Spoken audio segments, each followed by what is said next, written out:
Howdy, howdy. We are live on a Friday night. A bit exciting moment because we are counting down to finally some more new Star Trek this year. But yeah, we're 2 weeks away from Strange New World Season 4. So before we get there, Taylor and I are going to recap, revisit, and discuss season 3 that we talked about last year. We're going to talk about it again. So, I know, I hope I'm, I'm not like too repetitive because I feel like I said so much last time. I'm you gonna know, be I, like, I have I, the same complaints. I think I am going to have some of the same reflections, but also after sitting on this stuff for about a year, I don't know, I might have some different opinions now. So, but yeah, let's discuss. I'm Fatheree, I'm Miss Taylor. and this is Tex-Trek.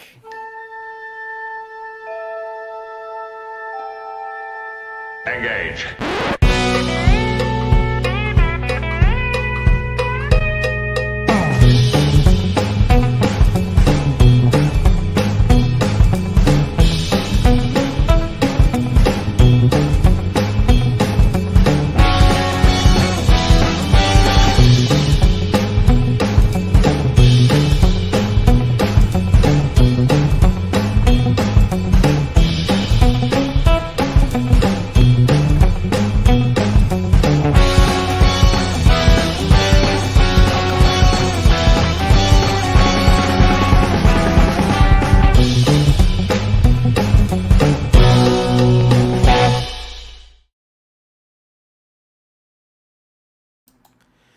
Welcome back aboard the Starship Texas for the 382nd installment of the Tex-Trek podcast, the home of Star Trek fandom from deep in the heart of Texas, where we take a deep look at Star Trek old and new. And tonight we are looking at Star Trek Strange New Worlds Season 3. The Strange New Worlds of last year, all 10 episodes, the whole damn thing, Season 3. Taylor and I are going to run through it, summarize all the episodes, and remind people our feelings on them and where we are right now as we position ourselves to go into Strange New World Season 4 in 2 weeks. So, people might recall season 3. You know, it's kind of interesting, Taylor. That was the first season of Star Trek that you watched as it was coming out, as like an active fan participating in the fandom. Like, oh, Right. what's gonna happen with this Batel arc? I didn't know, you didn't know, the audience watching didn't know. So we were kind of, you were like no one had a head start on you. You know, this is the first Yeah, time yeah.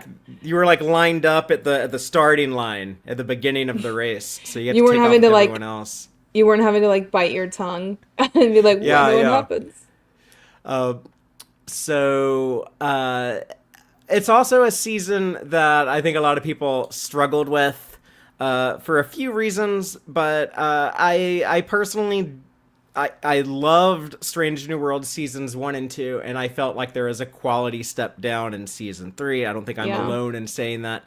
And even the creatives who worked on the show, I'm not going to say they apologized, but they said, like, well, you know, we were in a bit of a pinch with the strikes and having to get things into production quickly, and we didn't know if it was going to be the last season or not. And, you know, this is the best we could. Seasons 4 and 5 are going to be way better, though. So that's what the showrunners are saying. So it's a good time for us to revisit season 3 right before season 4. We can find out if that is true. We'll find out together, Taylor. Yeah. Yeah, I guess. Oh, like also some of the things I was thinking about when we were rewatching this and in anticipation of season 4 is we did hear like Cecilia Rose Gooding and Christina Chong talk about this in panels and stuff this year, and there were some not so great comments from the cast. Like they don't seem very enthused. I mean, obviously they also had just found out they were canceled, or not canceled, but they were getting an end, like a known end at season 5. But there were some like questions that people were asking them that they came back as like, well, you've got Discovery if you want to have larger diversity of cast and stuff, Yeah. like not to look for Strange New Worlds for that anymore. And that was incredibly disappointing to hear. And Yeah, I someone think, had asked, why can't we have more queer representation in Strange New Worlds? And Celia right. Rose Gooding was like, well, have you seen who owns Paramount now? But, like, they made Yeah. that Discovery show, so maybe go watch that. Yeah. That So was sad to hear. that was Heartbreaking. heartbreaking to hear, and also like really decreased my expectations for seasons 4 and 5, especially with what we got out of season 3, or I guess what we didn't get out of season 3 is what I should say. But anyways, we can break down season 3 whenever you're ready. But I just wanted to throw that out there. Taylor says that she's already dismissed seasons 4 and 5. That's basically what I just said, isn't it? But I mean, I'm gonna keep an open mind. I'll watch them, of course. Yeah, we'll give but it. We weren't too excited about Starfleet Academy, and Taylor and I were just like talking about Star Trek in our kitchen last night because I guess like I don't talk about it enough with all of y'all on the internet. I keep the conversation going at home 24/7. But I was thinking like, yeah, we haven't seen season 2 yet, but Academy might end up being the best of the modern Star Trek shows. It has that potential, but. Yeah, we weren't too excited going into Academy season 1, so I don't know. Maybe Strange New will deliver with up. seasons 4 and 5. yeah. But TOS had a rocky season 3 too. But then they came back and made the animated series, which we love and respect in this house. But also 6 mostly good Star Trek movies. I know, like there's still a lot like I like in 5. 3 happens to be my favorite. I think the odd number rule is not true, and a lot of people love the motion picture these days, although it used to be known as the motionless picture. So I think that's like the Star Trek movies from 79 to 1991. Yeah, that's like the golden era of Star Trek on film, in my opinion. I mean, like First Contact is pretty damn good too, but I mean, other than that, I don't think nothing else is a contender for the Harve Bennett years, the 80s, when the Star Trek movies were the best. But yeah, let's talk about Strange New World Season 3 in just one moment. I want to give a quick thank you and shout out to the Tex-Trek patrons who make our show possible.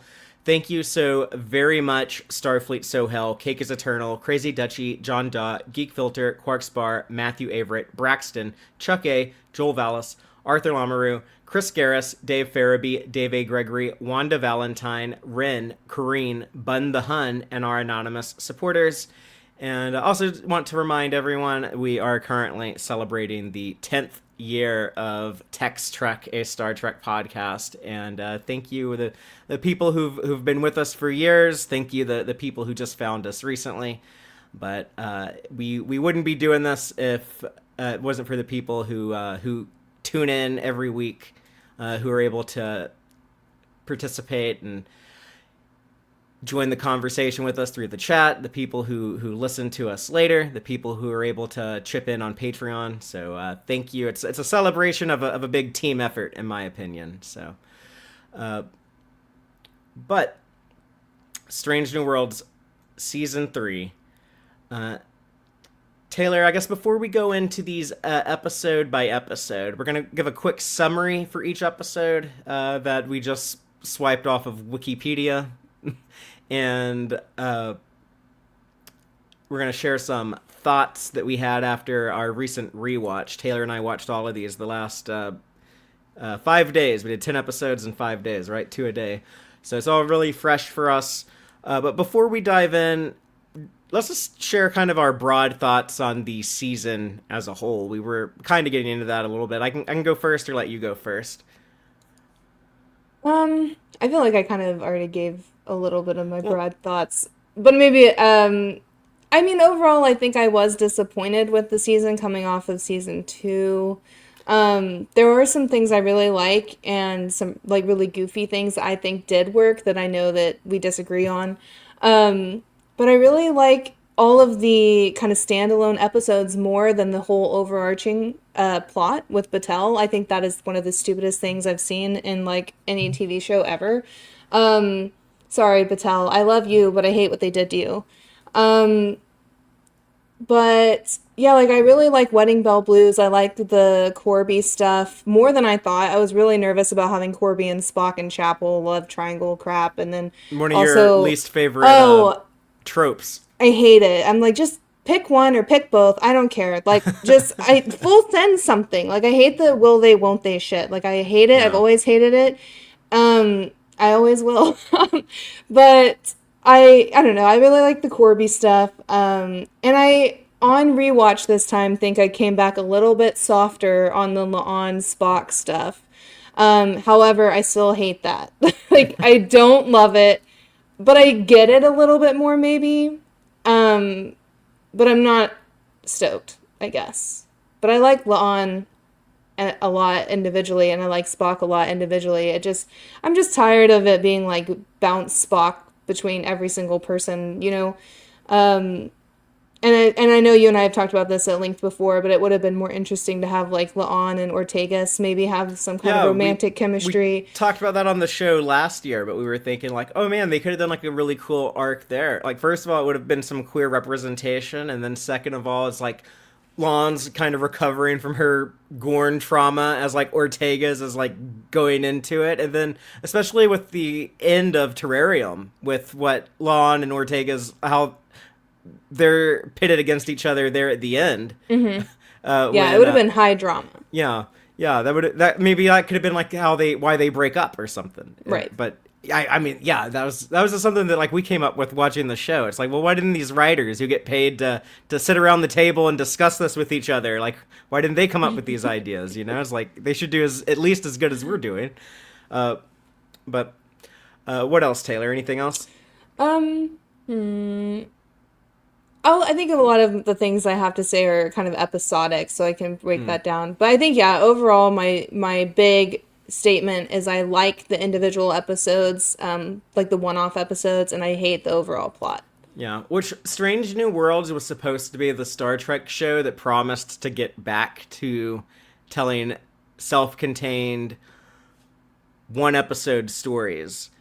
And it's interesting that season 3, they leaned harder into a big season arc more than seasons 1 or 2. And they still didn't go like super hard into it. I would say like there's, I guess, maybe 3 episodes, 1, 5, and 10. Yeah, arguably 3, the Shuttle Conforee. I guess there's like a little bit of stuff there that ties into it. Well, yeah, I guess that's, 4 episodes. That's almost half your season. Yeah. So yeah, definitely more than seasons 1 and 2, when they would kind of sometimes mention, I guess like the bigger arc stuff was with the Gorn setting up the hegemony cliffhanger that opens the season. But I'll say that, as I'm watching season 3 of Strange New Worlds, I find that I like about a third of the episodes I think are pretty good. I get excited when I watch them. And then there's about a third of the episodes that I think are, they're not good, in my opinion. I don't enjoy watching them. There's 3 episodes that I definitely dislike, or 4 episodes I definitely dislike, but about a third of the season. And then that leaves, 3 left in the middle. There's 3 that I really like, there's 3 I really dislike, and then there's 3 that I'm just kind of, meh, I like parts of them. I don't think they're particularly good episodes, but they have, like, these really good elements. But I say all that to say, like, even the episodes I really like in season 3, there's still some things I have issues with, more so than the episodes I really liked in seasons 1 and 2. But the episodes I dislike, I still find a lot in each of those that I enjoy. It's like, well, I'm glad I got to see that, or, like they did a good job with that, or so it'll be fun to, I guess, both complain and compliment the show as we discuss. I'm going to do a good bit of both. I say all that to say, to me, season 3 remains. It's a big mixed bag, and I would say it comes off very half-baked. I believe them when they say they were impacted by the strikes, because, yeah, they broke all these stories before it was the writers who went on strike first, or was it the actors? I think it was the writers. But then, like, the actors went on strike, and, like, they didn't start shooting. Yeah, the writers are on strike first, and they're like, well, we don't want to shoot in case, like, we need to bring in our writers, while we're in production to, like, change some things, or, maybe, like, rewrite some dialogue. Like, we're just going to hold off. And then, like, the actors went on strike, so it's like, okay, we're going to hold off even longer. So then when the strikes were lifted, they're like, okay, just, like, shoot the shit. Let's go. We got to get content on Paramount Plus. So it comes off as a bit half-baked, but You know, season 2 of TNG, I think, is one of the rougher seasons of Star Trek, also the result of a writer's strike. Mm. But yeah, I think it is possible that the show does, you know, pick back up in season 4, especially now that they know that they have like these final 16 episodes to wrap up the story. When they were writing season 3 and then had to, you know, quickly scramble to shoot it, they thought this might be the last season. They weren't sure when cameras started rolling on season 3. They did not know if this 10th episode of season 3, New Life and New Civilizations, it was like the only one I didn't I didn't add in my notes for some reason. Yeah, New Life and New Civilizations. Like they were thinking like that might be the last. So but yeah, let's go all the way back to season 3, episode 1 and talk about Hegemony Part 2. So, Taylor, if you want to read the summary to recap the episode for everyone, tell us what happened in Hegemony Part 2. Captain Christopher Pike and the crew of the USS Enterprise plant a tracker on a Gorn ship that captured Security Chief La'an Noonien Singh, Dr. Joseph Mbenga, pilot Erica Ortegas, xenoanthropologist Sam Kirk, and many human colonists. Man, they really want you to know exactly who these people are. Despite orders from Starfleet to stay in Federation space, Admiral Robert April allows the Enterprise to follow the tracker. Using engineer Montgomery Scott's Gorn transponder device to go undetected, they find an uncharted binary star system which hides the Gorn homeworld and a large invasion force. Using the Gorn's sensitivity to stellar activity, they trigger a long hibernation cycle by creating an artificial coronal mass ejection. La'an, Mbenga, Ortegas, and Sam escape with transporter codes for the colonists, enabling the Enterprise to rescue them. Ortegas is wounded during the escape, and the Enterprise suffers extensive damage. Meanwhile, Vulcan science officer Spock and nurse Christine Chapel neutralize the Gorn eggs inside Pike's girlfriend, Captain Marie Batel, using First Officer Unachin Riley No. 1's augmented Illyrian blood. So people might recall when we had a long wait from season 2 to season 3 because of the strikes. So Taylor, you didn't have to wait that long, honestly. No, I did not. You had to wait less than a year, but most people were waiting like 2 years due to this cliffhanger. But you know, I also had an advantage in that I did not really care. I as someone who just said like I really liked the first 2 seasons of Strange New Worlds, but you know the episodes I didn't like. I didn't like anything the Gorn with the Gorn episodes. I didn't like when the Gorn killed Hemmer in season 1, and I didn't like when the Gorn attacked this colony in season 2. And I said all along, I was like, man, when season 3 opens, I'm excited to see whatever season 3 episode 2 is. I don't care about the Gorny cliffhanger, as I kept referring to it. And we were also, you know, all speculating all season 2 long that Batel would die at the end of season 2. We thought they were kind of telegraphing that. And then season 2 ends with an episode of like, it looks like Batel is certainly going to die. So that made me think like, well, okay, now I think anyone but Batel will die in Hegemony parts. So there was actually a lot of fear. You know, a lot of us were like, hashtag more Ortegas. We wanted more of Ortegas in seasons 1 and 2. And they do try to give us that in season 3. I have some thoughts on that. But I was kind of scared, like, whoa. Is Ortegas gonna die? Is that like, you know, we used to wonder, like, why aren't they really building up Hemmer in season 1? It's like, oh, because he's going to be Gorn bait. And then it's like, oh, why don't they do more with Ortegas? It's like, oh, are they going to just, like, off her at the beginning of season 3? So, luckily that didn't happen, but yeah, I don't know. It was dumb, goofy action. It felt like big, like, Hollywood action. Popcorn Trek, because I refer to the Kelvin movies. I guess, like, the inside of the Gorn ship looked cool, but it didn't. It's not, I don't know. It's still like not what I wanted from the Gorn. I'm kind of curious if I go back and rewatch all of Strange New Worlds now, not just season 3, but they kind of fixed some of my issues with the Gorn and their presentation on Strange New Worlds and Terrarium. And maybe I'll like the Strange New Worlds Gorn stuff when I do my big Strange New Worlds rewatch. But yeah, I'm just not that into the they're just like brainless monsters that are gonna make babies in all of our bodies and and wipe out the whole Federation if we let them. It's just Also, they look stupid. Like, I'm sorry, but if you're gonna do the Gorn, you gotta full send the arena Gorn. Like, I need the bedazzled eyes and the mini dress. Yeah. Like, what are they doing with, like, having these, like, what is it, like, alien, the xenomorph, like, look of the Gorn? Or them kind of being, like, more creepy crawly. To me, like, they're more like Jurassic Park velociraptors. yeah, it's just super weird. Like, just call it something else. Like, they could have, like, it'd be fine. It would be better, in my opinion, if it just wasn't called the Gorn. You know, if this is how they wanted to present them.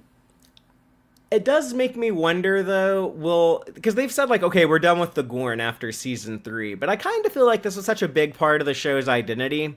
I kind of feel like at some point in season 4, maybe like season 5, they'll save it for like the very end. But I kind of feel like they'll have to like circle back and at least like acknowledge or talk about this stuff at some point.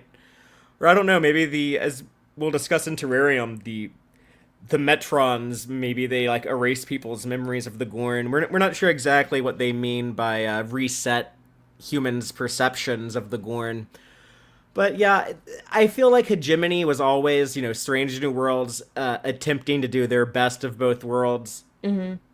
These writers also said at one point, because I was convinced in season 2, okay, they're trying to create certain like Star Trek like big episodes. They're trying to do like their own version of like the greatest hits. I felt like, okay, they clearly wanted to do a Measure of a Man type courtroom drama when they did Ad Astra per Aspera, And then the writers are like, no, we don't look at, like, old Star Trek episodes when we're trying to come up with these stories. But, like, they totally do. Because they even admit to it later when they're like, oh, yeah, we ended the episode with this idea we got from the Inner Light.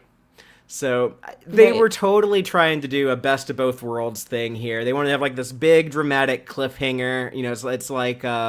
when Riker says, Mr. Worf, fire. And you gotta wait all summer to say, like, what the hell is gonna happen? It's like the Enterprise versus Borg Picard, and I don't know what's gonna happen until the next season gets here. But yeah, I was not on the edge of my seat waiting to find out if Batel lived or died. Yeah, or what was gonna happen with I was like, can we just get to episode 2? So, which was Wedding Bell Blues, an episode that I was also not crazy about, but has things I like. But I don't know. You have any other thoughts on Hegemony Part 2? Man, I feel like we covered it pretty well. But yeah, I guess my other big beef, and I mentioned this on the show before, is that they just did the best of both worlds ending, literally just putting the Gorn to sleep, like they put the Borg to sleep. I think that made me roll my eyes real hard the first time and every time after. But I don't know, like, it's harder for me to, like, find something I like in this. Like, I don't really like Batel having the Gorn infestation and that, like, kind of going, like, the need to fix her and stuff, and, like, I don't know, it just kind of gives me a little bit of an ick, like, when she kind of says, like, oh, I'm good, like, I'll just let me die, or whatever, and then they're like, no, we were gonna fix you, and, like, and it ends up being, like, this horrible, like, experience, of, like, I guess, like, experimenting to figure out how to get the Gorn out of her. I just feel like it's so painful, and, like, they don't know what they're doing, and they're very hopeful about it, which I guess is fine. But it seems kind of like Marie didn't really want that at first, and she's kind of, like, appeasing them to, like, I don't know. It just feels a little weird. And, it's like the plot point is really to, like, force Spock and Chapel to, like, have these things that they're working on together, and so you have, like, this, like, awkwardness with them, but also, like, they have, like, a good working relationship, and they're both really smart and work well together. So I don't know. I guess there's just some things about, like, and I think that this is where they get themselves stuck in a pickle, is when they have to explain how, like, the science works for certain things, and it doesn't make sense. Like, they're just pulling shit out of their butt at this point. Like, oh, it's because she's mixed with Illyrian blood, and there's that Chimera blossom, and because of the Gorn of reabsorption. Like, it's just a little bit ridiculous. Like, like, I don't know. So, but this was like strike one for me on the Batel arc. I was like, damn, I do not like where this is going. Because they didn't let her die? They were like, no, we're going to try to save you? no, it was more of just like I don't really have like a good, I'm sorry, I don't really know if I can explain it well. Like I'm not mad that she didn't die, but it just felt like they were kind of forcing her. Like they didn't like with Himmer though, like they didn't have the opportunity. Like it makes me more upset like about Himmer. It's like okay, so he could just let himself die, like he was fine with that and y'all are fine with that. But then she I mean, says the same thing. they didn't want him to walk out to his death either. Yeah. But I don't know. It's stressful. I don't think I have a good answer here. I just think it's a bad situation to be put in. And like, I just don't really like what they end up doing later. Like, I guess like I wish that it was like, oh, she was fixed by the Illyrian blood and all this other science and then it's over. But then it's like all this other stuff happens and I don't like that. So, Yeah, they're like we're gonna wrap up the Gorn arc, but we're gonna start this new story arc, which I also ended up not really caring about with the Vesda. To the point to where like when we were first watching the season for the first time, it was kind of unclear that the Vesda were like this different thing. yeah. You know, all the weird things going on with Batel in the next few episodes, it seems like it's Gorn related. So Yeah. which Yeah. you know, at the time I was like, Jesus, can we just like stop with the Gorn and get on to, I want like a different episode every week. But now when I'm watching it, it's like, oh yeah, this turned out to all be that Vesda story arc that I also did not really care about. But I'll have some more thoughts on the season overall, but I'll wait till we're at the Yeah. end because that just Yeah. reminded me of some things I was reminded of while rewatching this season. But yeah, we can move on to episode 2, Wedding Bell Blues. All right. So, 3 months after the Gorn conflict, the Enterprise has been repaired at Starbase 1, and the crew prepare to celebrate the Federation's 100th anniversary. Following her research fellowship with archaeologist Dr. Roger Korby, Chapel rejoins the crew and brings Korby as her new romantic partner, disappointing Spock, who hoped to rekindle his relationship with her. Spock is given a drink by an unfamiliar Vulcan bartender, and the next day he wakes up in a different reality where the crew are preparing to celebrate his and Chapel's wedding. The same unfamiliar being now appears as an Andorian wedding planner. Korby is aware of the change and confronts Spock, who regains his memories after punching Korby. At the wedding ceremony, Chapel regains her memories after Spock recites a poem that Korby once read to her. They confront the wedding planner, who is revealed to be a childlike, extra-dimensional being and is reprimanded by his father. The beings leave and reality returns to normal. The crew celebrate, except for Ortegas, who is emotionally scarred from her experience with the Gorn. So, this episode, another one I didn't really like, but there was a lot of fun stuff in here. I liked young Korby. I think it's weird that he's Irish all of a sudden. But I liked Killian Sullivan, right, is the name of the actor. I thought he was a cool addition to Star Trek. I thought a lot of the performances were great. Rhys Darby, I guess he's a very entertaining Trelane.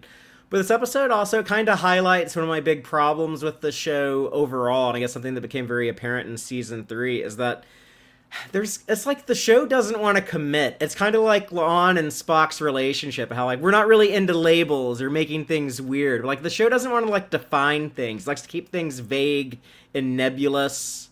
And, you know, here it's like, well, is this Trelane? Is this Q? Like, who the hell is it? Like, Akiva Goldsman said outside of the show in, like, interviews and stuff, he's like, okay, so this is Trelane. This is the same guy from Squire of Gothos, and that's supposed to be Q as his dad, but because they're Qs, it's all can be in their own weird chronological order of events. Like maybe it's like the Q Junior from Voyager, or maybe like that grows up to be John Delancey and it's all like the same organism. And it's like Akiva Goldsman, he notoriously doesn't like to answer questions about this show. Like when people are asked him like, oh, you know, why do the Gorn look so different? This is like a different type of Gorn. He's just like, well, this is just how we interpret the Gorn. This is like our show's version of it. But it's like, what does that mean? Or it's like, is this supposed to be like the same uniforms they wear in the original series, and this is just like this is just your spin on that, or is this supposed to be like, oh, these are like different uniforms they were wearing in 2261, and then in 2265 they have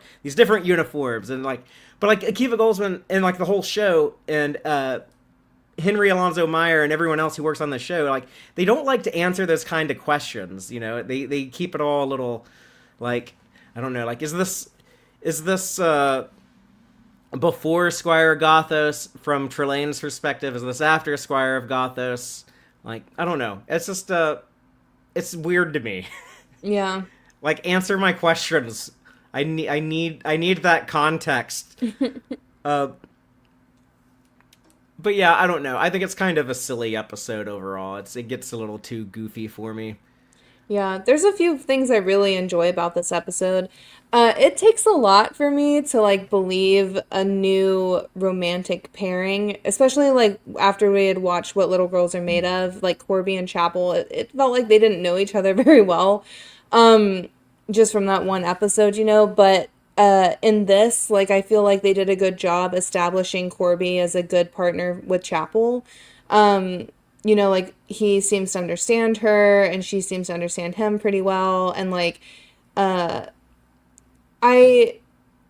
appreciate like the, I don't even know if it's like when Spock is basically like, well, you told me you wanted to be unattached and then you come back and you're basically married, you know, like she's like, well, I'll tell you as soon as I know, you know, like, it's like when you know, and like yeah, no, I felt that was all like that felt realistic. That would happen. I loved the awkward bar conversation, you know, where it's like it's so sad and happy at the same time. Like I love Korby and her telling like their mountain story where he gave her that gorgeous bracelet, and like, you know, they were talking about like her mom's passing and stuff, and like how she was sad and he was going to give her the moon and the stars and stuff. And I love how that ends up circling back at the end of this episode. Like that had me in tears at the altar when Spock is like, what do I do to like trigger her memories so that she's like, she wakes up from this fantasy. And like, I loved his like vow speech towards her. And like,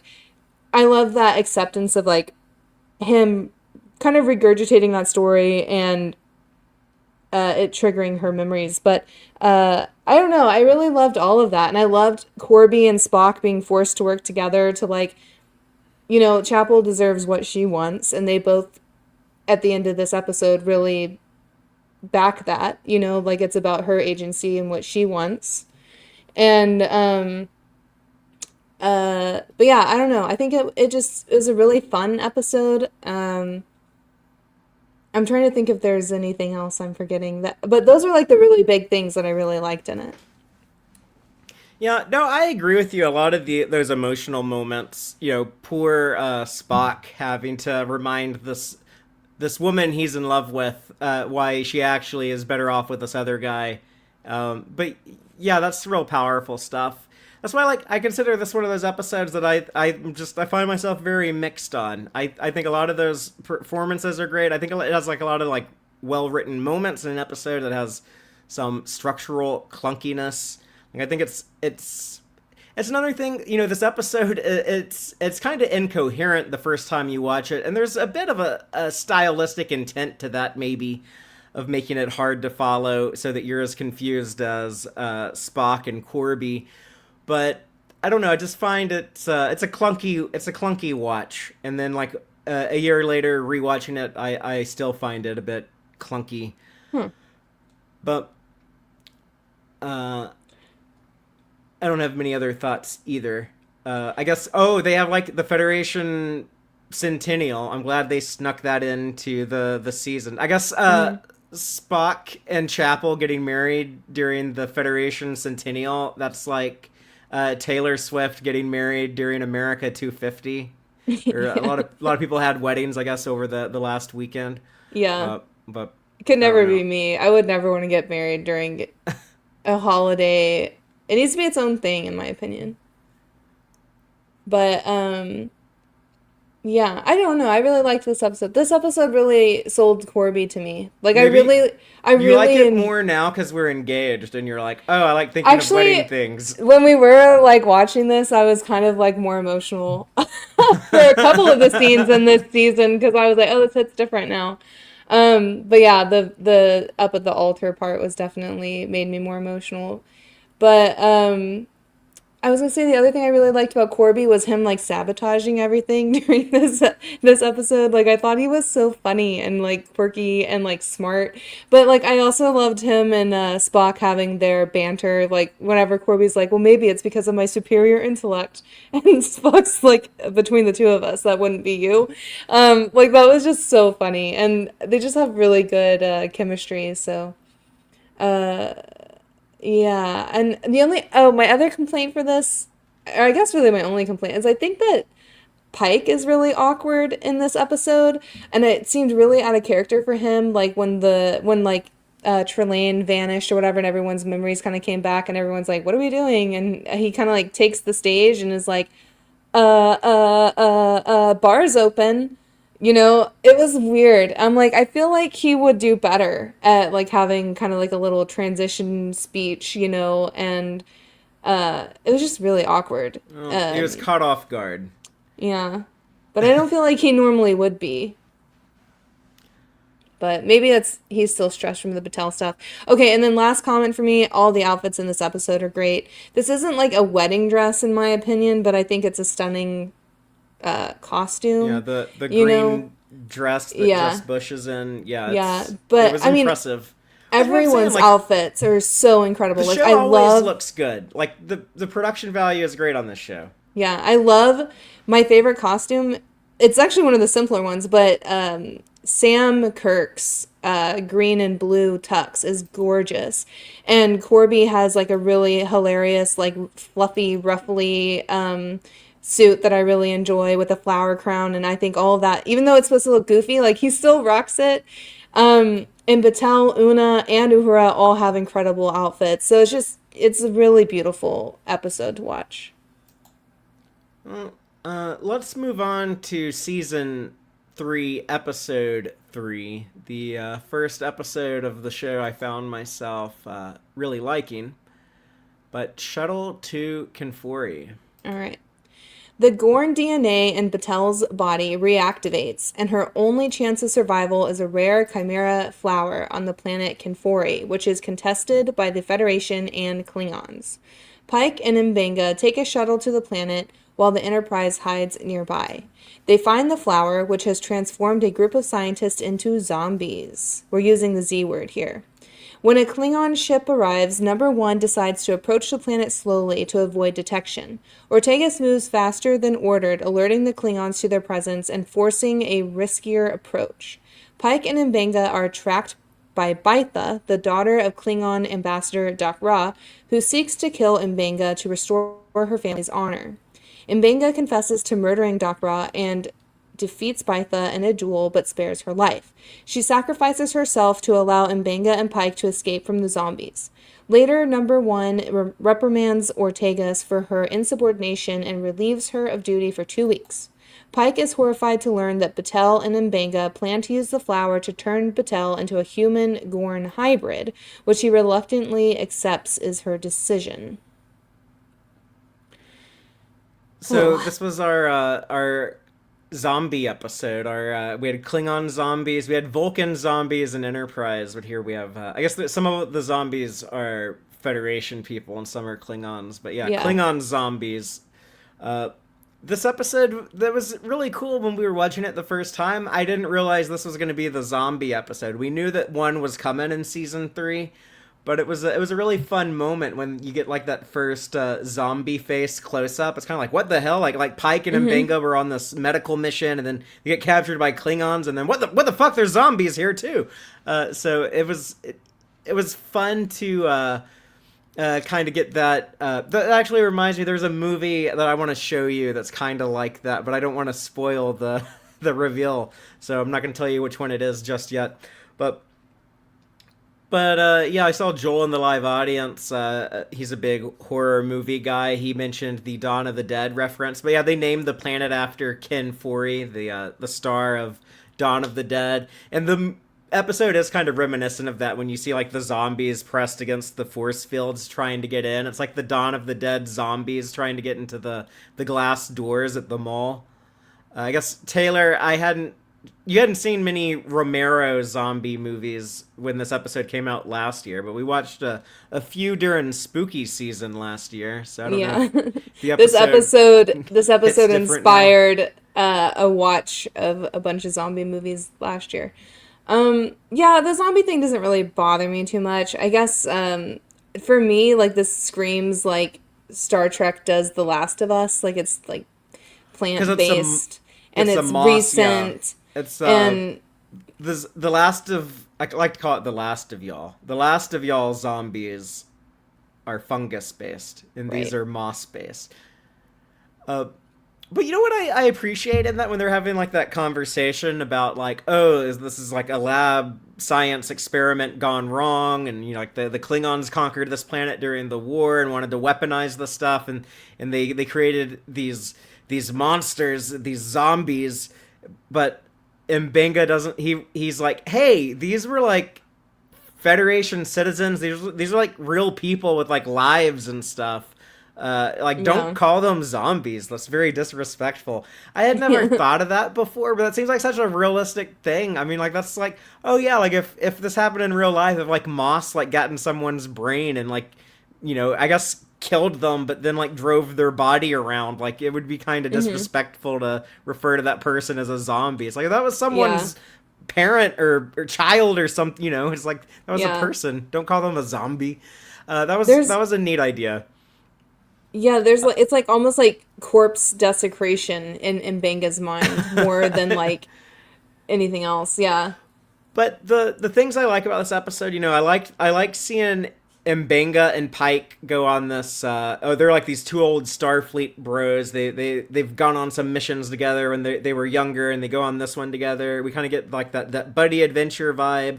Mbenga is really cool as the action doctor. We've never quite had that in Star Trek before. I often talk about how the doctors of Star Trek are often some of the best characters, most interesting characters. We never had any of them that was like an action badass guy, but you know, then they hire this actor who's he's like a black belt in Brazilian judo, right? So uh, they get this martial artist, and then they give him a lot of actiony things to do.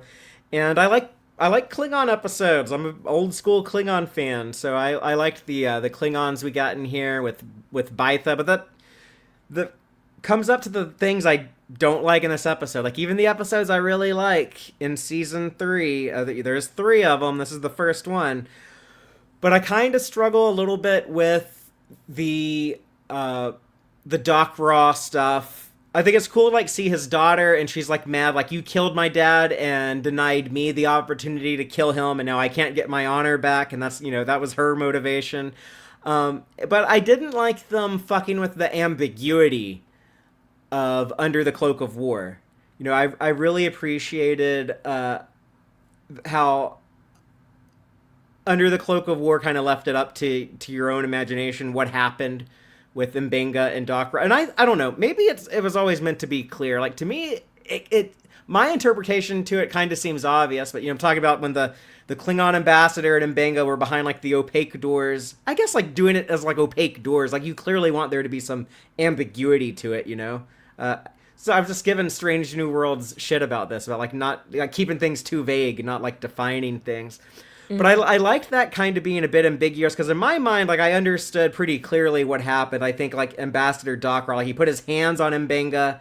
This guy who's like, you know, told him repeatedly, like, leave me alone, don't touch me, I want to be away from you. But he's like, man, like this guy is going to expose, like Doc Ra's thinking about Mbenga. This guy is going to expose me as this phony. He's gonna fuck up this whole like cushy career I have as this Federation diplomat.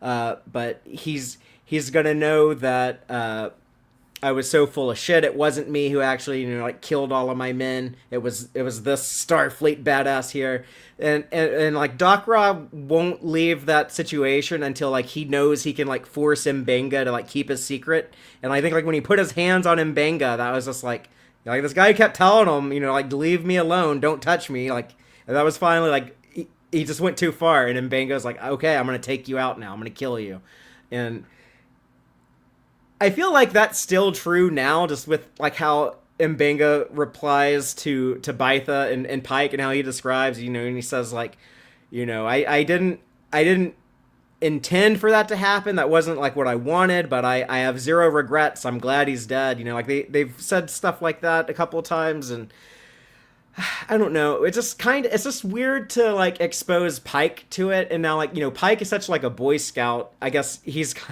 like I was okay with M'Benga being this kind of gray area character where like okay he did this kind of fucked up thing, but I understood why he did it. It's probably not something Pike would do. And I understand. Okay, Chapel is like immediately like on Joseph's side, right? She's like, okay, whatever the doctor says is the story. That's what I'm gonna stick to. Like me and him are tight. We were in the war together, so I'm gonna be loyal to him. But then, like, I don't know, bringing Pike into that, it just kind of feels like I don't know. That's just.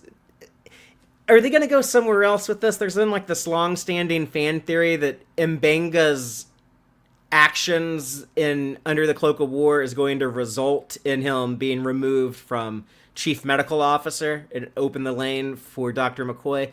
Maybe they're setting up stuff for that in like seasons 4 or 5. So we'll just have to wait and see. Yeah, but that was what I was thinking too. I don't know. It was just kind of weird to like mess with that, to touch that. Like I think it's kind of cool. It still keeps it kind of ambiguous when Mbenga's talking to Baitha and he's like, he's clearly telling her stuff to antagonize her. He's like, I've killed too many Klingons to keep count, like, stuff like that. But I also, this episode does set up a lot of the Vesda stuff, which is a story arc that I ended up not being interested in. But yeah, they're on this mission to get the Chimera flower for Batel, which was part of the alchemy that eventually transforms her into this superhero being at the end to fight the forces of evil for the forces of good, or whatever the hell happens in that last episode.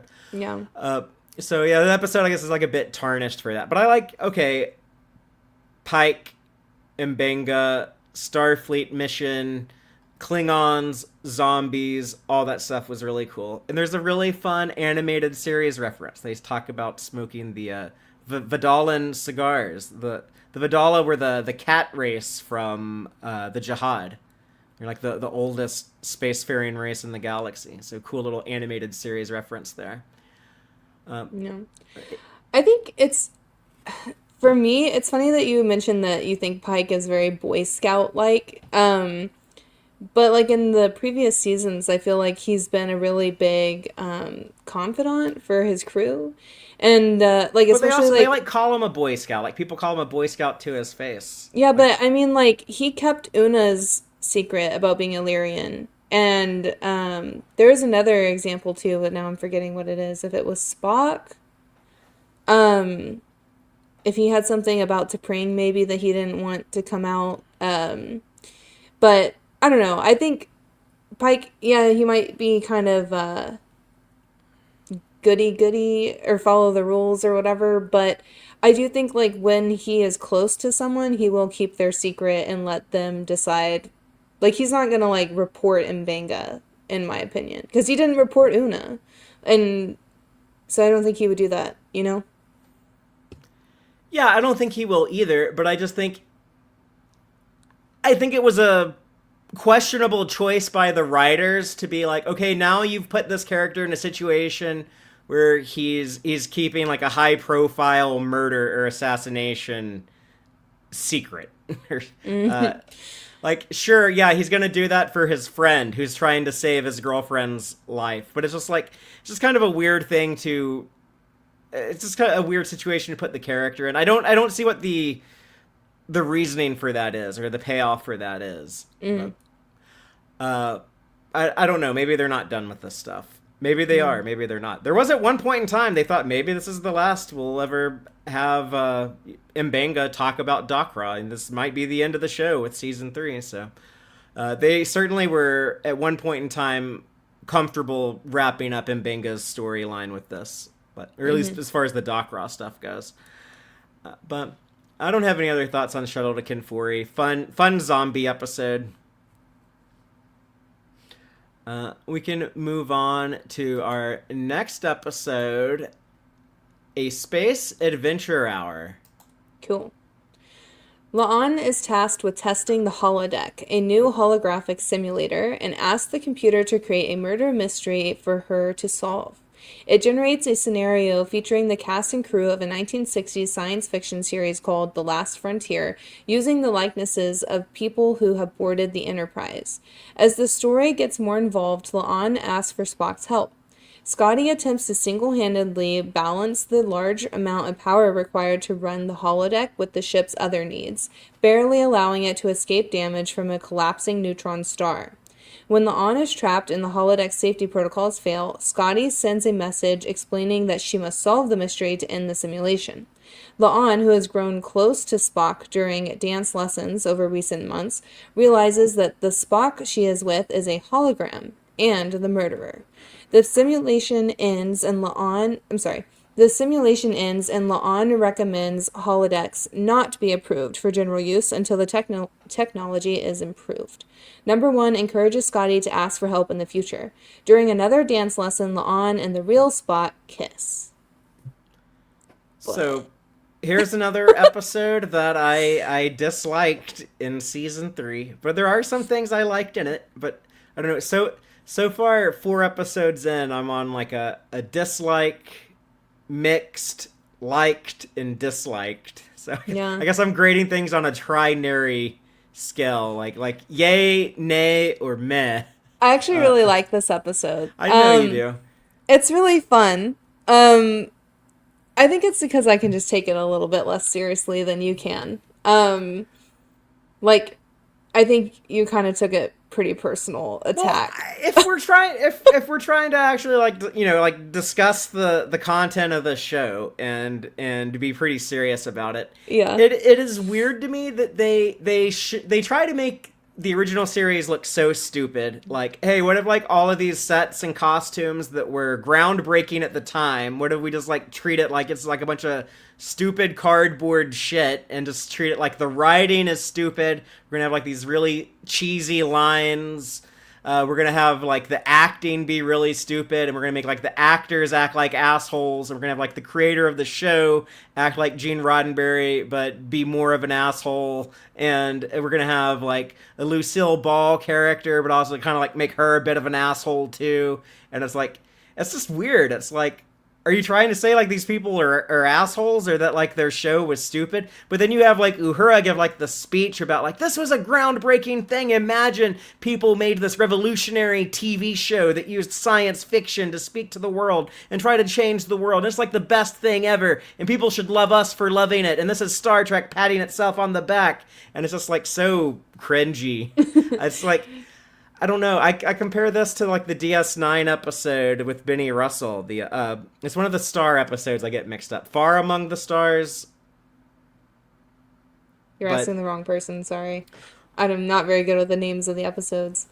It's one of the most famous episodes of DS9 ever. If I get it confused with the animated series episode, it's either Far Beyond the Stars or Beyond the Farthest Star. I think Beyond the Farthest Star is the DS9 one. But I could be wrong. I think it's don't the other know. way around. I'm very I gotta confirm it now. We have to pull someone from the audience to fact check us. Okay, someone look it Joel. up for us. But I don't know. I don't have like very strong. I get what you're talking about, like the conflicting, like it's serious or is it funny, and but the thing is that I think that's kind of how the original series does. Like, there's funny, bad episodes, and then there's also serious and good episodes that are, but it's like, like, not every single original series is, that episode that everyone likes about the city on the edge of forever. Yeah, City like, on the Edge of Forever. Yeah, I was close. It's not even about a city on the edge of forever. That's just the name of it. Okay. Let me just repeat. You can cut that, right? Not every episode can be the city on the edge of forever. Like, we have Spock's brain, and we also have, like, other silly episodes, like the one with the rabbit, and, Yeah, like, Shore Shore Leave. Leave. Yeah. Yeah, and, it's just, like, there's both. I think it's like there's two sides to the coin, and I think it's okay to like be poking fun at like the silly stuff. But I do agree. I think that if they were gonna do this and then say that quote that Uhura gives, which I think is really sweet and very nice about like the original series, They should have showed both sides of the coin. Like, okay, yeah, some of it's kind of goofy, but some of it's actually really good, you know? But I understand your complaints, but for me, like, it doesn't bother me as much, I guess. But yeah, it's just it was weird. It's weird. Yeah, I don't know. I can't. Yeah, it needs to pick a lane. Doing the thing that Strange New Worlds always does that pisses me off. It's like, are you trying to make fun of the original series, or are you trying to honor it? It's like when they make like that fake opening credit sequence. It's like they tried to write something that sounded like the TOS, Shatner's space, the final the same thing that the show opens with normally. But it's like, what if we take that and just made it like stupider? That's like I don't know how else to interpret it like that. We have a comment that is being requested to be read aloud if you would like to do the honors. Sure. Joanne in the live audience says, I think this was more commentary on the fandom taking things too seriously. They said we've lost our joy. And I remember Joanne bringing that up when this episode came out last year, but I don't know. I don't know if that was the intent, or if it is, I don't think it's a very clear-cut message. That's, again, that ambiguity of Strange New Worlds. But, again, I love the look of this show so much. This is gonna sound so bad, but sometimes it's just like so pretty to watch that I can just ignore a lot of some of the shit that, like, like I'm like, well, at least it's pretty. And I feel like that's a lot of season 3. Like, there's a lot about season 3 I don't like, obviously, but like I really dig like the set design and costume design in this episode. I love La'an having a central episode to her where she's like getting to do something fun and she's not all angsty and sad and Gorn traumatized. And instead she gets to be kissy with Spock. Yeah, I hate that. See, yeah, I would have liked to have seen La'an get to be like free of her Gorn trauma and get to do like this fun, I'm gonna like cosplay as my childhood hero based on the look of Carmen Sandiego. Yeah. What was her name? The detective, Amelia Moon. Yeah. Yeah. I love like Scotty's reaction, like, Amelia Moon? What the hell is that? It's like, like I've never heard of that shit either. That makes me laugh every time I hear Martin Quinn. But it's so fun, and like that's such a perfect idea for like a holodeck simulation, like doing Nancy Drew or the Hardy Boys. Instead of Sherlock Holmes or Dixon Hill or I guess James Bond for Dr. Bashir. That's who he would like cosplay Clue. as. Yeah, it was really fun. And but I love too that like it did challenge her, like they were kind of like on the fence. She's like, okay, I've beat every battle simulation ever. Like this is gonna be easy. And then when she made it like extra hard mode and there was like already the hologram Spock like as soon as she enters, like I think that was really smart and well done. Like they really challenged La'an. And so I thought that was a really good writing in this, was having fake Spock be the murderer or whatever. And the other parts of this episode I really liked was Scotty just like absolutely losing his shit the whole time. Trying to keep everything afloat, and I love like his reasoning for it. Like he was like, oh well, I tried to rely on someone once and then they didn't do it, and then all this shit hit the fan and it was my fault because I was relying on someone else. And I love that Pelia gets to like have that conversation with him and was like, that is not on you. Your CO had said they were going to do that and they didn't, so it's not on you. You don't have to do everything alone. I think actually maybe Una is the one that has this conversation with him, or maybe they both do at different points. I can't remember now, sorry. But this is the first like good Scotty episode. Yeah, I love Strange New World. Seeing him like hustling around and like trying to fix things. I love that he gets in contact with Uhura when he can't communicate with La'an on the holodeck, and he's like, "Fuck!" He's like, "I have to go to the communications officer to figure this out because I'm stuck." So I really like that they had like a few moments together, and I love how she just like before they get real flirty in Star Trek V. Yeah, it's like 50 years later. That was weird. Yeah, that was weird. But I loved all of that, and I love whenever like everything's going crazy in the lab, and Una walks in and was like, "Wow, that's a That's a lot of sensory overload. yeah, yeah." It's just so funny. Um, That's but how yeah, Taylor feels when she comes home and I'm listening to heavy metal music real loud. She's like, "Wow, that's a sensory overload." yeah, it's not even just that. It's usually like five things going on at the same time. It's not just one But noise.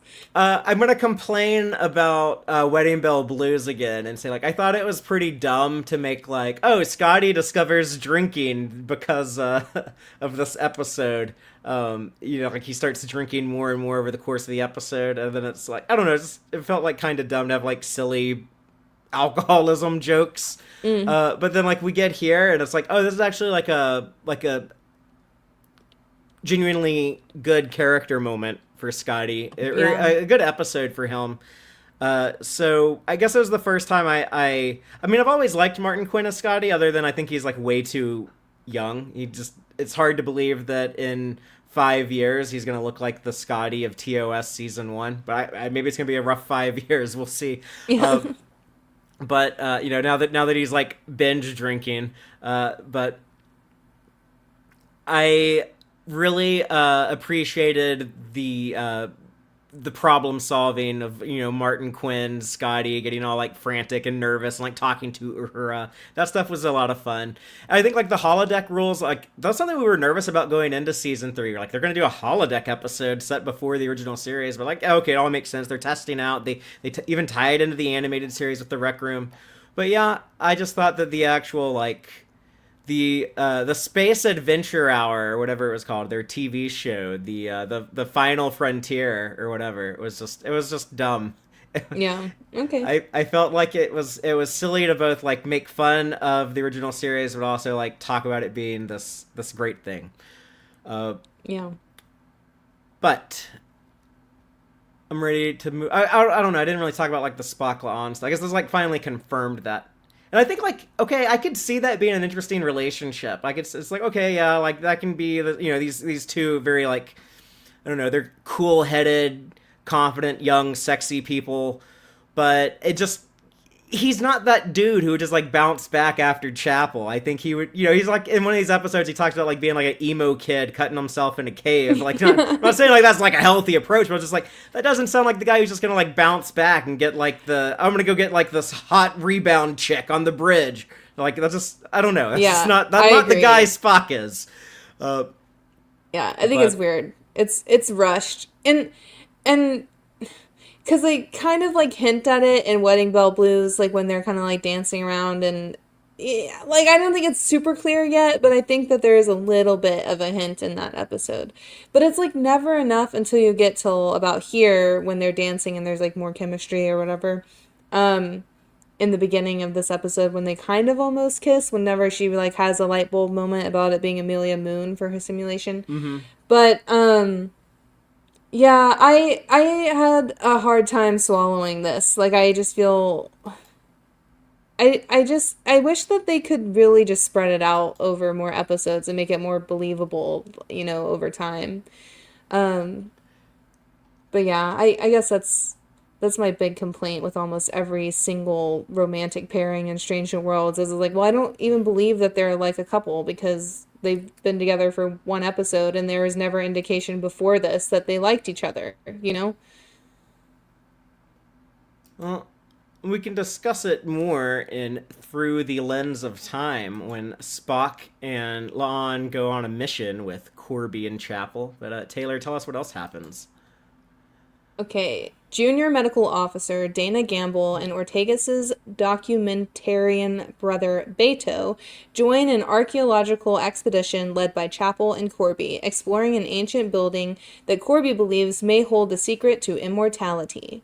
When Gamble picks up a glowing orb, it explodes and destroys his eyes. He is transported back to the Enterprise while the rest of the away team, joined by Spock and La'an, are trapped in the building. Mbenga fails to restore Gamble's eyes, and scans indicate that he is brain dead, despite appearing to be conscious. The away team discovers that the building is a prison for the Vesda, extra-dimensional parasitic beings. They navigate the building's unusual metaphysical properties to escape. Batel, seemingly triggered by her Gorn DNA, recognizes Gamble as being possessed by a Vesda and attacks him. Gamble is apprehended by security and placed in the brig. He kills his guard, escapes, and takes Scotty, Sam Kirk, and the chief engineer Pelia hostage to try to take control of the ship and free the other Vesda. Pelia kills him, and Scotty traps the Vesda spirit in the transporter pattern buffer. Oof. So this was the big, I called it a cosmic horror episode at the time. It felt very H.P. Lovecraft to me, and I appreciated those elements of it. Unfortunately, now when I look back at the episode a year later, I do like it a little less, because I spoke about it at the time with the caveat that, like, I'm not going to be 100% sure how I feel about it until I see the end of this Vesda story arc and what that leads up to. And then what it ultimately led up to was very underwhelming to me. I'm just not crazy about the last episode of the season. Yeah. So, but when I go back and watch this, I still appreciate the horror elements of it. Or I like the freaky stuff, this ancient evil, kind of like the Temple of Doom exploration is kind of cool. But the rules of this Vesda temple don't make sense to me. I think they get even wonkier when we come back here in the season finale. Yeah. We're just, it's like, okay, I like that Korby, he's looking for the Fountain of Youth. Okay, that's cool. That's a very old story. Storytellers have been talking about, like, the quest for immortality for years. Like the anime Dragon Ball Z that we watch sometimes. There's a lot of bad guys. They want to gather all the Dragon Balls, and you get a wish granted from a dragon. But a lot of bad guys, they go into that. They want to wish for immortality. It's like, this old fabled thing. Like, okay, who doesn't want to live forever?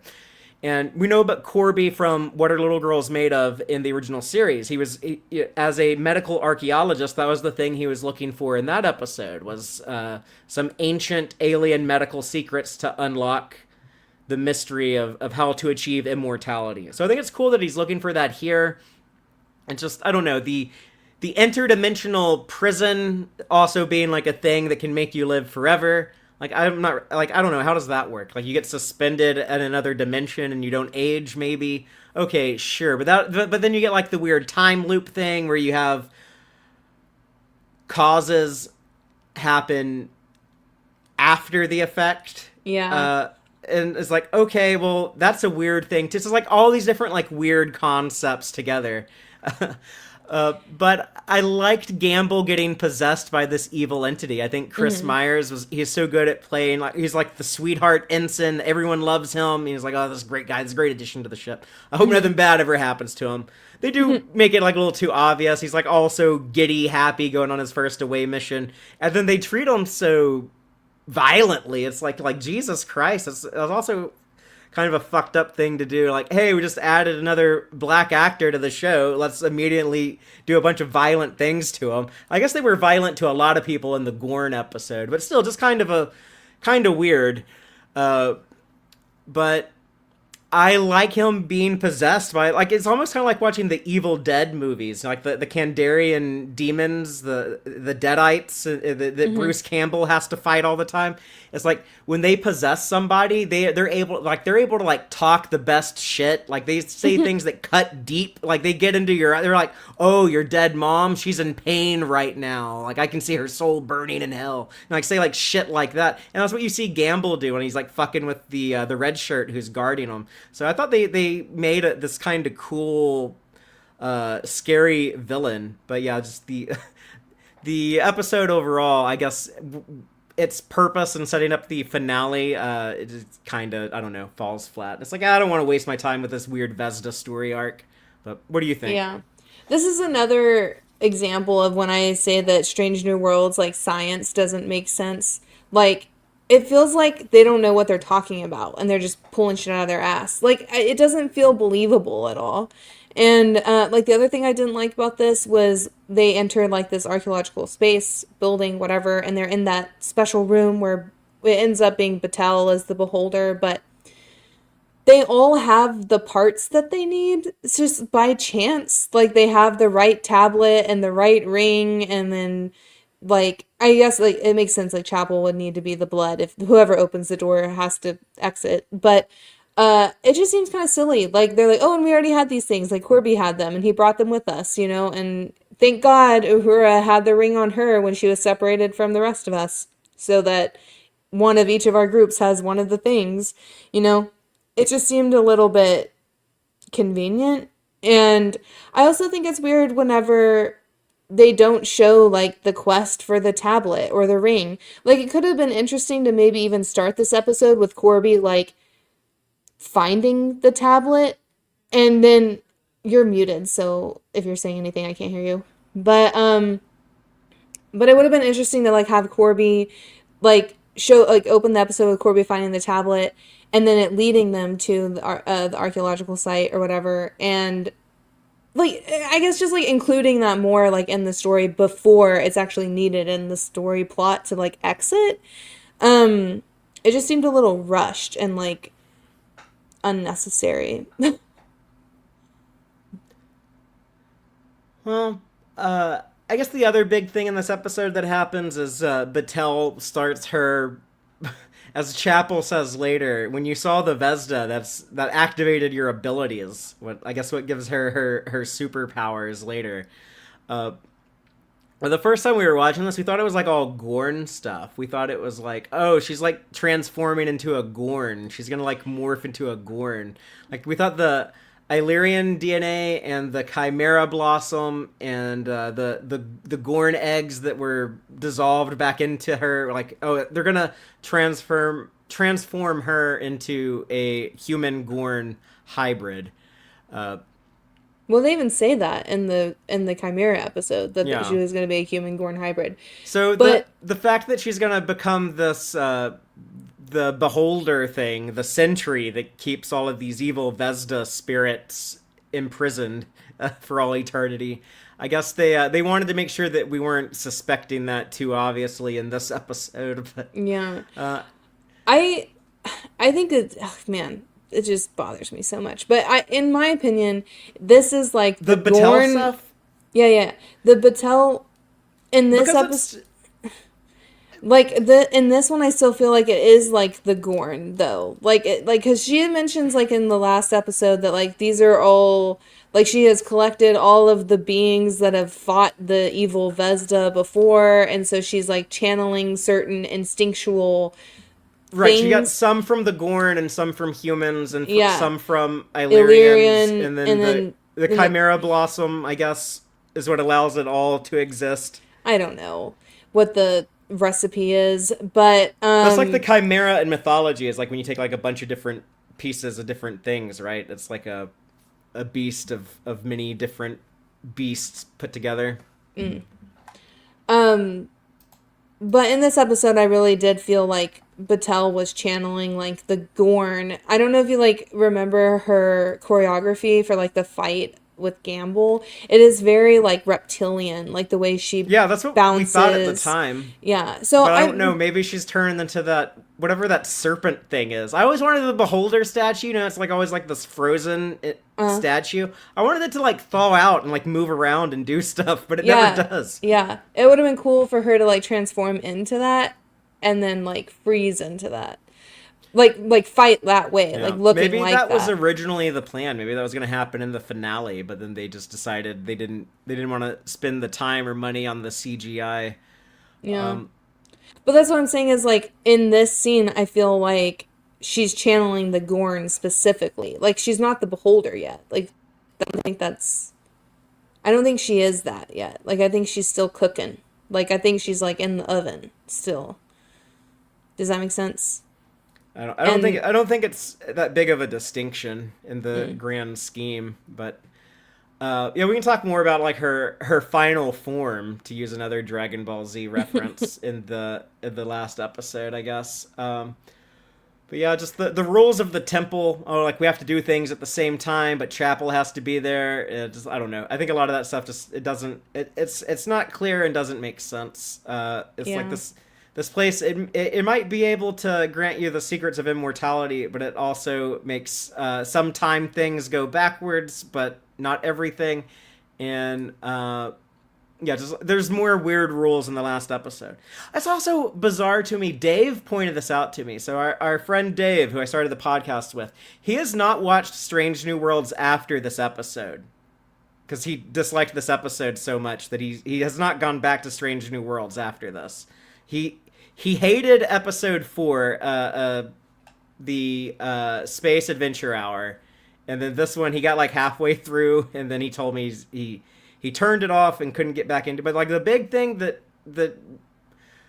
like the straw that broke the camel's back with him, I guess, on this episode is when the local dude that they go into the temple with, he gets like shot by the temple security system when it activates, and like nobody reacts to it. They just like don't acknowledge it at all. And he was like, and when I didn't notice it the first time I watched the episode, but then when I went back and rewatched it, like, it is really fucked up. They're just like, oh no, the door, we can't get out. It's like, he's like scared. Y'all and just saw like, this dude die in front of you. Yeah, like. It's so bad that they don't even include him in the episode summary. But, yeah, Jill in the live audience says, I wish Dave would see episode 9. I wish he would too. I've been very curious for a year at this point to get Dave's thoughts on that. Like, I don't know, maybe he'll get around to finishing Strange New Worlds season 3 at some point. I've offered to like, hey, I'll watch the next couple episodes with you, but like there's better stuff to watch, honestly. That's what that's what Dave says, I guess. But we can move on to our next episode. We're going to talk about one I really like, the Sailot Who Ate Its Tail. Taylor, tell us what happens in episode 6 of season 3. All right. The USS Farragut is attacked by a large scavenger ship, and much of the crew is injured, including Captain Varel. The Enterprise arrives to help, with Spock, Chapel, Scotty, and the communications officer Nyota Uhura joining acting Captain James T. Kirk as his temporary command crew. The Enterprise is captured by the scavengers, and the Farragut pursues them. The scavenger ship begins draining the Enterprise's power and cuts off communications. The crew use wired phones from the 20th century and manual controls to get around this, while Pike and La'an disconnect them from the scavenger ship and kill some of the scavengers. Kirk struggles with the pressure of command, but with support from the others, he devises a plan to trick the scavengers into temporarily disabling their own ship. As the Enterprise escapes, the Farragut fires into the scavenger ship and destroys it. Both crews are shocked to discover that these scavengers are humans, the descendants of 21st century scientists who left Earth in aftermath of World War III. Kirk is haunted by his command decisions and receives advice from Pike. So, I had actually more issues with this episode a year ago, and I'm kind of tempted to go back and listen to our podcast from last year. And I am just curious how I describe some of the frustrations I had, but I actually like it a lot more now. I guess I might be a bit protective of like the Kirk-Spock relationship, and maybe like I didn't like some of the ways it came together in this episode, but but going into it this time, knowing what to expect, I think this is my favorite episode of the season. It's not perfect. Like I said, the 3 episodes in season 3 that I really dig, this being the second one. First one was Shuttle to Kinfori. Second one, Sailor Who Ate Its Tail. I still have some issues with it. Like, I think it's so awkward and clunky and disturbing and unintentionally hilarious how quickly they start having a discussion about, like, maybe this Kirk guy is unfit for duty. Chapel, do you think there's, like, a medical reason to rule him unfit for duty? And I don't know, I guess I didn't quite buy Paul Wesley playing the vulnerable Kirk who doubts himself and is unsure of himself, but we saw Shatner explore that side of Kirk. That's some of my favorite Kirk material in the original series is like in Balance of Terror when, you know, Kirk is talking to McCoy like, oh my god, how can I do this? The pressure is getting to me. And but yeah, this episode, it's a great example of Strange New Worlds doing just a one and done Star Trek story. I thought it was cool to actually like see the Farragut and get to meet that captain. Interesting that Kirk served under a Vulcan captain. But I like, one of the things I like most about season 3 of Strange New Worlds is that Strange New Worlds has kind of told this story of like Pike is this great captain of the Enterprise. He's a fantastic captain. Everyone loves him and respects him. And I guess like the only thing wrong with Pike is that maybe he's a bit too soft. He can go in there and be like the cowboy who's like ready for action, but sometimes when like there's like those really tough battle decisions, he's not quite cut out for that. And we saw like speaking of Balance of Terror, that was the final episode of season 1, Equality of Mercy. It showed, hey, Pike wouldn't be cut out to deal with the Romulans in that episode. So like the show kind of has this. It's a bit of an odd message. Like our main character is great, but actually like the greatest captain of the Enterprise is going to be this next guy, Jim Kirk. That's kind of awkward, and I've kind of always like had kind of a love-hate relationship with that approach. It's like, I kind of like, leading up to Kirk, but it's like, it's kind of weird to like throw Pike under the bus. What this episode really cements for me, though, is that the reason why Kirk eventually becomes even a greater captain than Pike, though, is because he has Spock with him. He has this tight-ass friendship, this bond with Spock, that like the two of them together can do anything.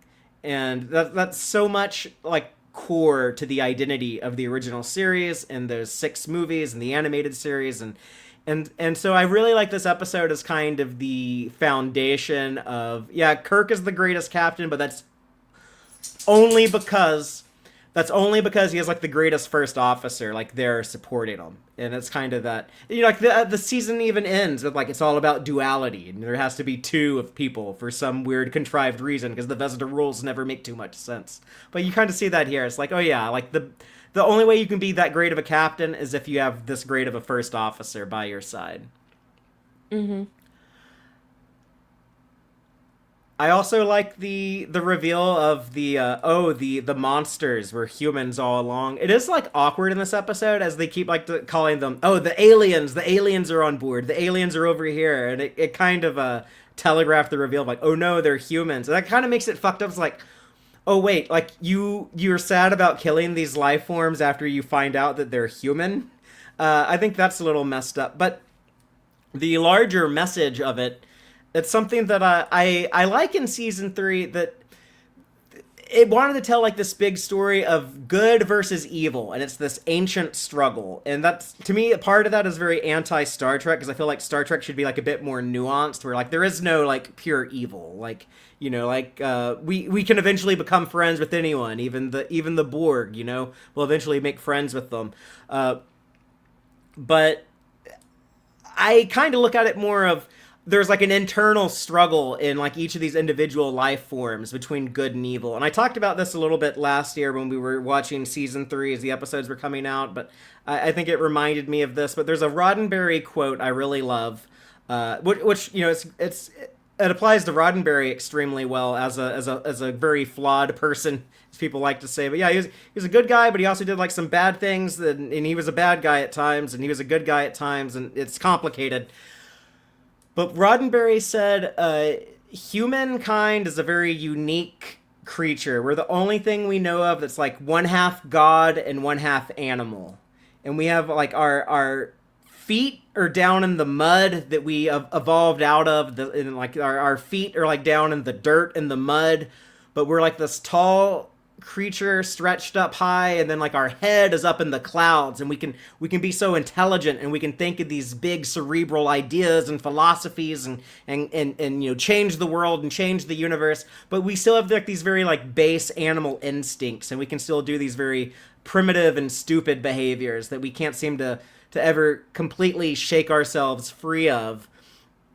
And I think that's a good way of like describing humanity. I like to look at like the humanity in Star Trek as this future society that's always trying to not to be perfect, because you can't be perfect. Like that's where the Borg fuck up. The Borg always want to be perfect, but these future Roddenberry humans, the society, the goal is to always try to improve and get better, because you're never going to be perfect, but you can always like get better.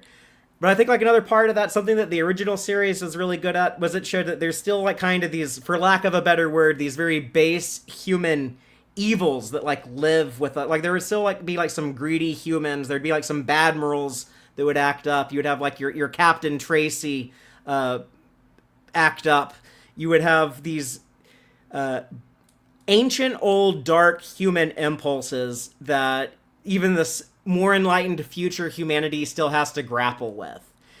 But I think like season 3 of Strange New Worlds, they do a good job of showing that there can be like a little good in the life forms that we think of as evil, and there can be like this evil in the life forms we think of as good. And we see that here. You know, these human beings that are supposed to be like they were the best of Earth's 21st century post World War III, and they go out in space and they become like these monsters. And we don't know what they went through that made them into that, but we know that something out there broke them. And I think that's like a really interesting story to have like that juxtaposed with the Federation Society that's always trying to improve and do better and make the universe a better place for everyone. And then Kirk in the middle and how he has to.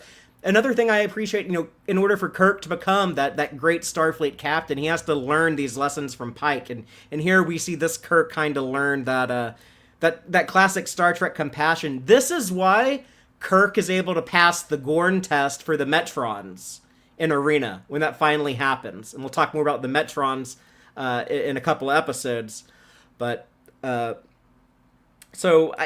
episode has a lot to contribute, I think, to the to Kirk and Spock and their future arc. I also can't help but feel this was Akiva Goldsman's backdoor pilot for like, hey, look, Paramount Plus, you should greenlight the Star Trek Year 1 show. I could have Kirk and Spock and Uhura and Scotty and Chapel all on the Enterprise. So, which it sounds like that show will never happen. They've torn down all the Strange New World sets, and it doesn't look like Secret Hideout is going to be making more Star Trek for Paramount Plus anytime soon. But yeah, this episode, it had some things that bothered me more a year ago, but watching it now, it's like, oh yeah, my favorite of the season. What about you, Miss Taylor? I don't think I'm as strongly pulled by this episode as you are, but I like to hear you talk about it. Yeah, I don't think there's anything I really hate about this episode. I think it's a strong episode. I like Pike, I'm not Pike, I'm sorry.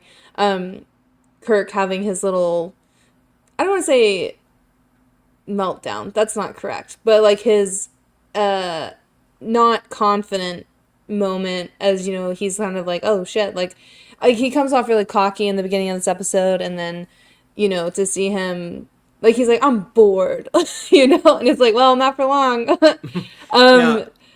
But yeah, I like him like kind of getting to struggle and him like having to work through that arrogance because you know, like he does come out as like more humble and like a more experience needed, you know. But yeah, I mean, I think it's decent. I like Scotty a lot in this episode, like a lot. Like I like him being very sassy towards Kirk, like the whole time. He's just like, "Are you stupid?"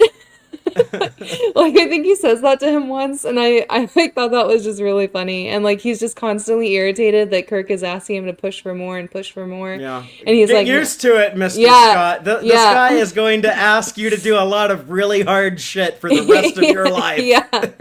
The other thing that I really like, this is so silly, but one of my favorite things in this episode is we get to see Pelia's quarters for the first time. Mm-hmm. And it's just like jam packed with like junk and stuff. And I really like her room. But that's like where she's pulling out all the wired phones and she's like, you know, just a hoarder. And I think that's pretty hilarious. Like I like that Lanthanite trope. Like we even see that in Strange New Worlds with Ake. Like she has like a whole library. Academy.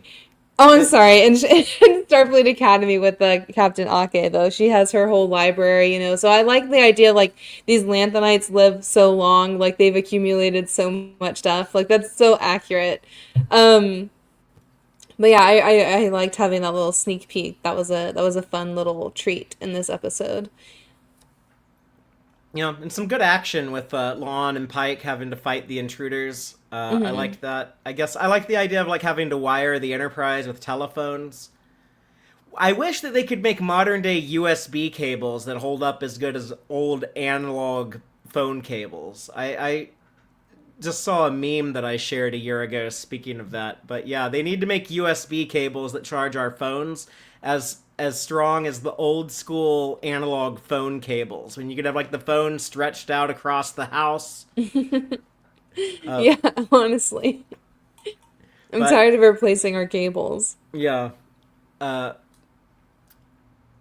I have this old green phone off screen, but I don't want to walk over there and grab it to give the example of what I'm talking about. But um, yeah, I don't have much else to say on this episode. I guess like I do want to watch the. We need to do a backtracking retrospective on the Doomsday Machine because the Great Decker is brought Destroyer up. ship.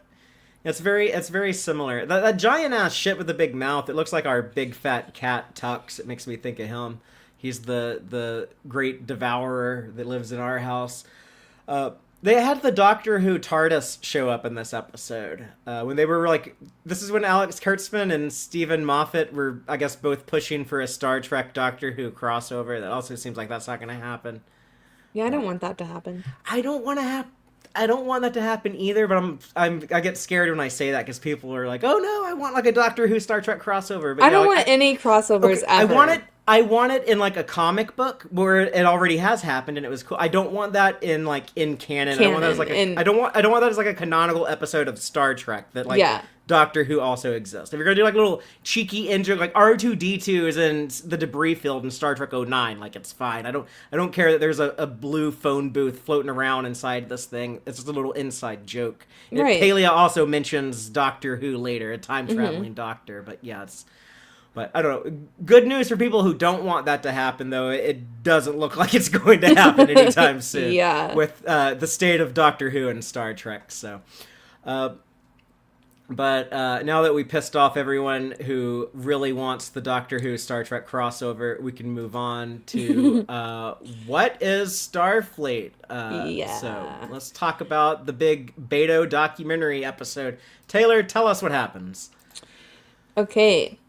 Beto films a documentary about Starfleet while the Enterprise aids the non-Federation planet Lutani 7 in its war with neighboring planet Kesar, or Kaser, whichever one you prefer. The Enterprise is ordered to transport a Jikaru, a creature that was altered by the Lutani, into a weapon to the war zone. Beto is aggressive in his questioning of the crew, aiming to portray Starfleet in a negative light. The mission is complicated when a ship of Lutani scientists who regret the creature's alterations attack the Jikaru and allow it to escape from the Enterprise. Spock is left in a coma after attempting to communicate with the Jikaru telepathically. Uhura connects with the creature, learning that it is suffering and wishes to be euthanized. Honoring the Jikaru's request, the Enterprise leads it into a star, and the Federation offers to protect the Jikaru homeworld so its children will not be similarly altered by the Lutani. Uhura suggests to Beto that he is blaming Starfleet for his estranged relationship with Ortegas and the injuries she suffered fighting the Gorn. With a new perspective, Beto's documentary ultimately praises Starfleet and its personnel.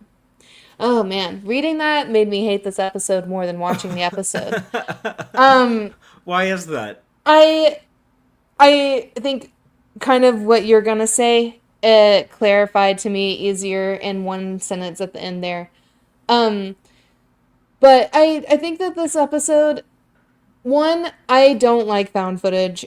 I do like documentaries, but I don't think I like mockumentaries or like fake Fake documentaries, yeah. And so this one was like, I also think it was a little bit tropey, like the way that Beto talks is very like, I don't know, like the way like he's talking in the documentary is like really cheesy. Like he sounds like a content creator and not like a documentarian. Yeah, it's just a little bit cringe. And like, I do think he's asking good questions when he's being aggressive. And, you know, and I think those are all, but I don't want to talk for you, but, like you mentioned, like these are good questions to ask, and it is like we don't want the Federation to be like a colonizing thing, right? And so, well, that's an old school criticism of Star Trek now. Yeah. Like, oh yeah, there is this kind of colonial nature to Star Trek going back to the original series. You know, we have okay, this guy Kirk and his valiant crew aboard his mighty starship, and he goes to all these other planets, and he shows up and he basically tells people like, "Oh, your entire society is wrong. It's backwards. Let me show you the proper, correct ways of doing things." There's a very like colonial element to that, and then that's like how like the European powers would travel around the world and do that, and they would try to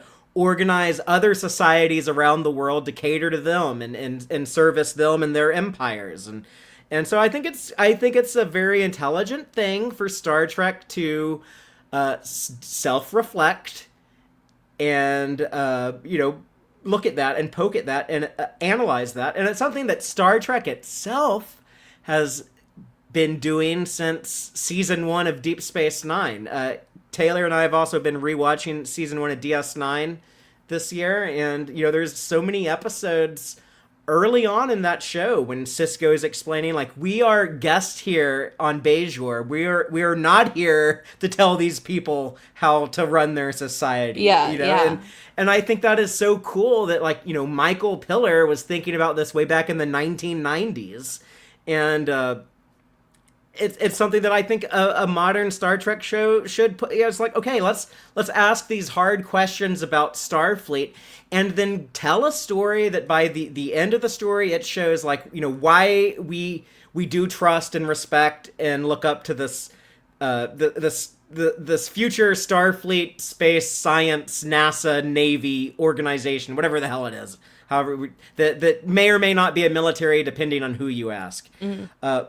But yeah, we don't get that story. It's also awkward that they're telling a story of like, hey, maybe we're the bad guys because we're giving these weapons to these people over here, and maybe they're doing some weird, questionable things, and it's just the fact that like no one thought about the ramifications of this episode and releasing it while the United States is arming and funding a genocide in Gaza is also very troubling to me. I realize that the story broken for this episode occurred before Israel invaded Gaza and started mass slaughtering women and children with American weapons and American dollars. I realize that the story was probably broke before the strikes that occurred in early 2023. But it's still like when they were shooting this in either late 2023 or early 2024, it's just kind of disturbing to me that no one involved in the production was concerned enough to maybe like, oh, maybe we need to like change some things, and maybe we need to like alter some of these lines, maybe we need to do like some last minute changes here. But I don't know, the actual story itself of the war that Starfleet is supplying this animal weapon to, it's like, okay, yeah, that is kind of a fucked up thing. And I do like that by the end of the episode, I guess it's just weird that like the moral of the story becomes that like, oh, Beto was foolish for ever questioning authority. He in fact, he only did it because he's just like this whiny little childish bitch baby who's just being a crybaby, feeling sorry for himself because he doesn't get to spend enough time with his sister. And he just had like this anti-Starfleet agenda, and there's no way anyone could have like a good faith criticism of the establishment. Right. It's just that's yeah, I don't, this is one of the episodes I dislike of the season. Yeah, this is yeah, the more we talk about it, the more I'm leaning away from it too. But the other thing is like, I remember when we first watched it, I was so confused by the whole Lutani, Kaiser, Jikaru stuff. I was like, who is attacking what? Because that's not the focus of the episode, but it's supposed to be super big and important. And like they say things like kind of quietly in the background more than like in your face, like this is what's happening. And so like I struggled a lot, like just, I think physically like hearing like the dialogue and like the conflict, and so I was confused like the first 2 times I think I watched this because I couldn't fucking understand what was going on. Like it was too much of like Beto screaming other things in like the documentary style than like actually the plot, like the background plot, I guess.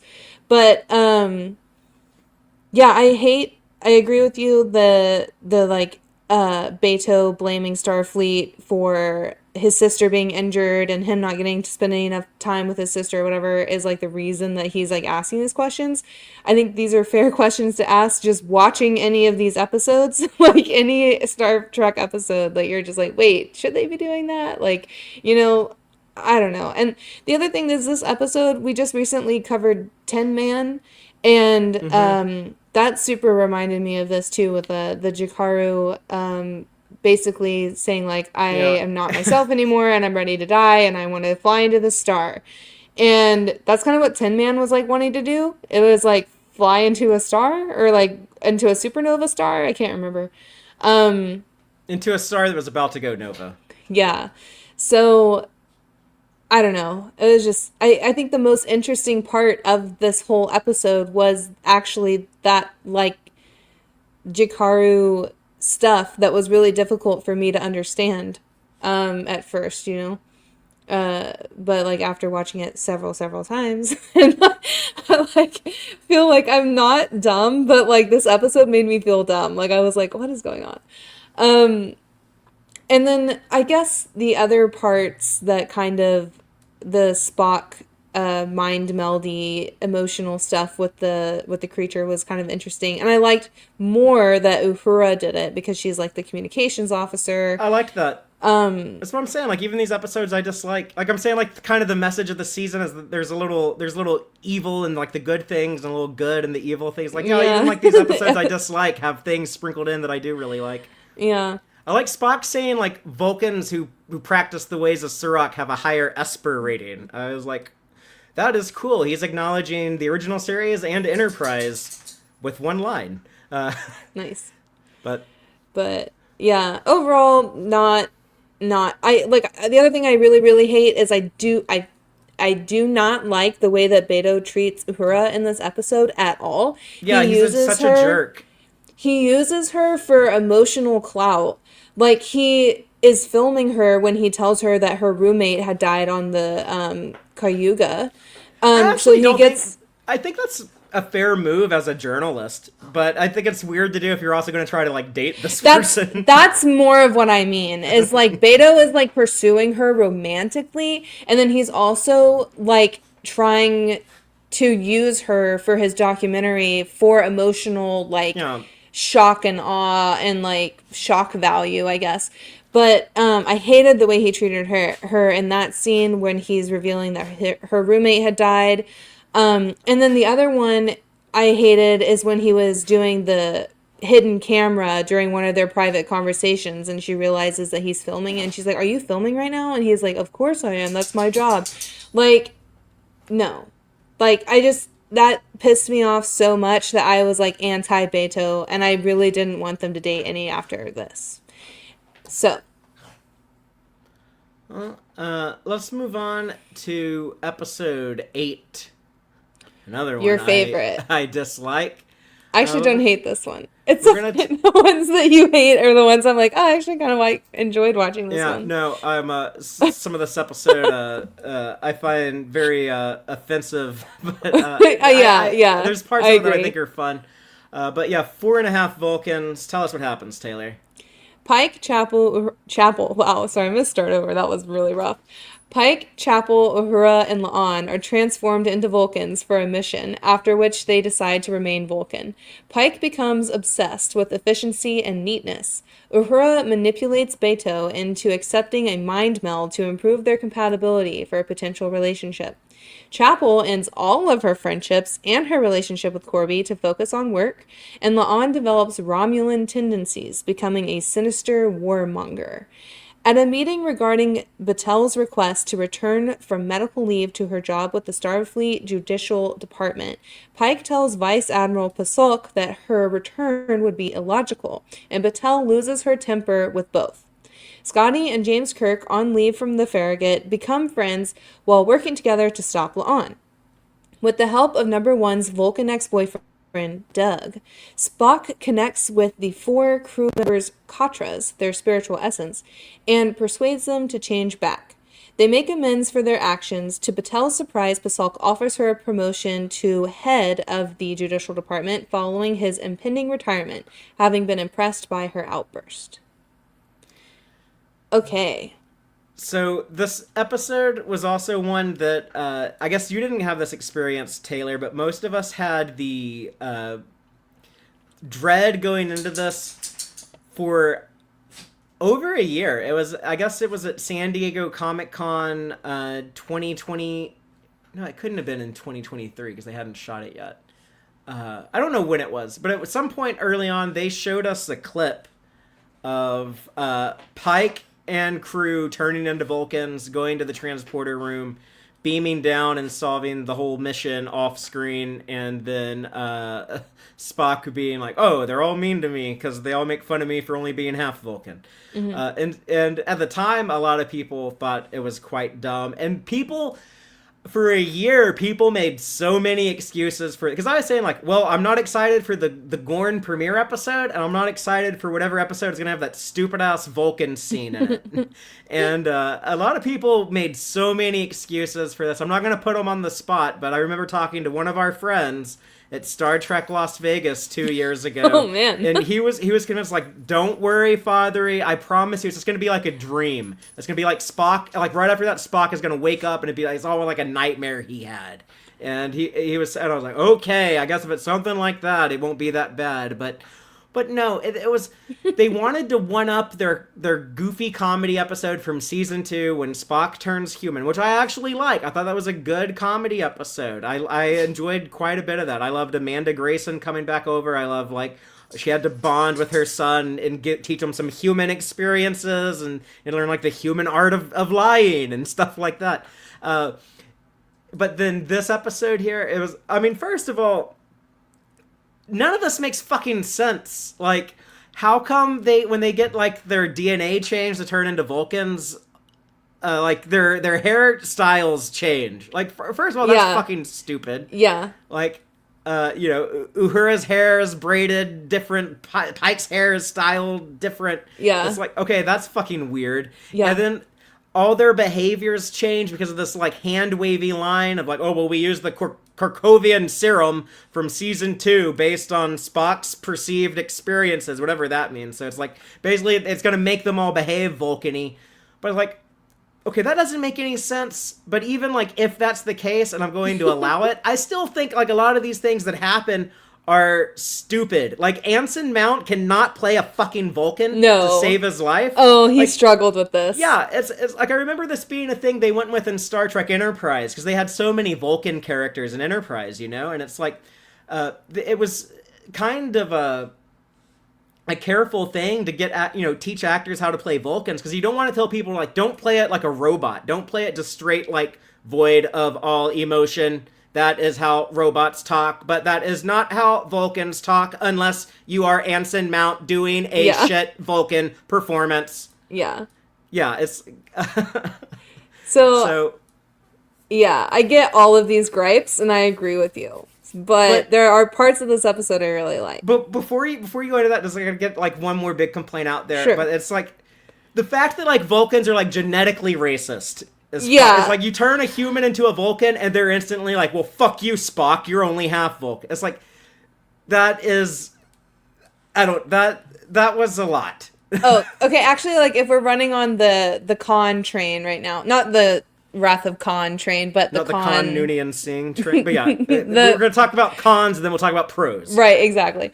I didn't like La'an, I don't like it being the Romulan thing. Like, I think it would have been more interesting if they had, I mean, I also don't know if I would have wanted this either, but, like, they could have even been like, oh, it was affecting because of her, like, I guess I was confused because in some parts they say it's like a Romulan influence, and some parts they say it's like her augmentation that's her influence. The augmentation, I guess, brought out the Romulan in the Vulcan DNA. So, yeah, I actually really thought some of that stuff with La'an was really funny and interesting, but I do think it was kind of silly to, like, full send her into, like, something way different, Well, it was interesting that they have Scotty and Kirk deal with La'an in the episode, but I was a big defender of Paul Wesley's Kirk showing up in Strange New Worlds. Like, I thought it was so dumb in season 2 when people would, like, post the meme of Pike saying to Kirk, "Why are you always on my ship?" I'm like, hello, most of the time he shows up on the show, it's in an alternate timeline. He's only been on the Enterprise twice. Like, when this season started, Paul Wesley's Kirk had only been on the Enterprise twice. He met he met Pike when Pike was promoted to fleet captain, because they had to establish that. And he had a mission with Uhura. And then he came back for the musical when he was doing, like, his first officer training with Una. But other than that, that was literally, like, the only 2 times he came to the Enterprise. And then in The Sailor Who Ate Its Tail, is like, the Enterprise goes to the Farragut. But then here, he's like, I showed up to visit my brother, he's not even here. Well, it's like, Yeah. okay, yeah, why the fuck are you on the Enterprise then, Jim? Yeah, that one was weird. This is the episode that, like, broke me from defending the inclusion of Paul Wesley's Kirk in this show. But Yeah. it's like, I couldn't excuse this one. But I do agree with you. A lot of that stuff is funny, though. Like, I like, Scary La'an being scary. Scotty and Kirk having to team up. And they had a rocky start when they first met each other, first time they worked together. But here it's like, okay, this is why Kirk and Scotty are going to serve together for decades. They're starting to understand each other and the way they work. Yeah, and drink whiskey together. Yeah. I also love how calm they were the whole time. They're just kind of like, la la la, following La'an's, like, little, like, manic episode, like, like from 2 or 3 steps behind. I thought that was really cute. They're just kind of like, well, we'll let her do this thing. Like, we'll just, like, get her when it gets real bad, you know? Like, I don't know. I just think it was cute. What about Doug? Let's talk about Doug. That's what I want to talk about. I'm so excited to this is my favorite part of the whole episode. I love Doug. As Una says it, like, all romantic. Like, every time she says Doug, it's like, Doug. It's, like, so dramatic. But I think that was, like, such a fun thing to give Una. And Doug was super likable, such an interesting Vulcan. And I just think it was so important, specifically in this episode, because we have these 4 crappy like hate on Spock for being half a Vulcans. And Una, like, brings in Doug, who's a full Vulcan, who's, like, obsessed with human stuff and, like, has been studying humans, and his whole family is, like, really interested in, like, humanity and, like, their experiments. It's kind of, not to reference, like, another fandom that kind of it sucks now, we don't like her, but in Harry Potter, like, the Weasley dad was, like, he was in human relations and, like, was a big, like, he was interested in, like, human inventions and stuff, you know? And that kind of is, like, what this kind of character is, like, bringing, like, this, like, I don't want to say, like, childlike curiosity, but, like, the sense of wonder of, like, humanity, which I think is really sweet to include. I always love whenever like, human inventions or human emotions are kind of treated as, like, these wonder, like, this sense of awe. He's like a human file. He's like, sort of being like an Anglophile or a Francophile. He's a human file. Yeah. Well, I really love that he gets to interact so much with Spock, who has, like, you know, historically had really bad experiences with Vulcans. We just learned that he likes to cut himself. Yeah. Because he was trying to cut the other Vulcan kids were so bigoted to him that he tried to cut the human out of them. Yeah. But it's weird to, like, go and, like, joke around about that just a couple episodes, or I guess immediately the next episode later. Yeah. But I forgot the point I was trying to make. Sorry. It's okay. Let me track back. We were talking about Doug, and he's, like, human. Spock met a Vulcan who liked his human side. Because he, like, Doug, like, genuinely was very impressed by Spock. Like, he was like, you just told a lie. Like, you were pretending to be Una's husband or whatever. And, like, he was doing a terrible job lying. Like, we all could tell. Like, he was like, yes, our children. We have 2, one of each gender. Like, it was such a bad lie, but, like, I love that Doug was, like, so excited and, like, inspired by Spock, and, like, really leans on how unique he is in his humanity and, like, having both human and Vulcan, you know, traits. And I think in any episode that they were going to do this, I'm so glad it was this one, where, like, he's been shit on by his coworkers who are not Vulcans, who are our Vulcans, you know what I mean? And Like, I just think he Well, really needed that. that's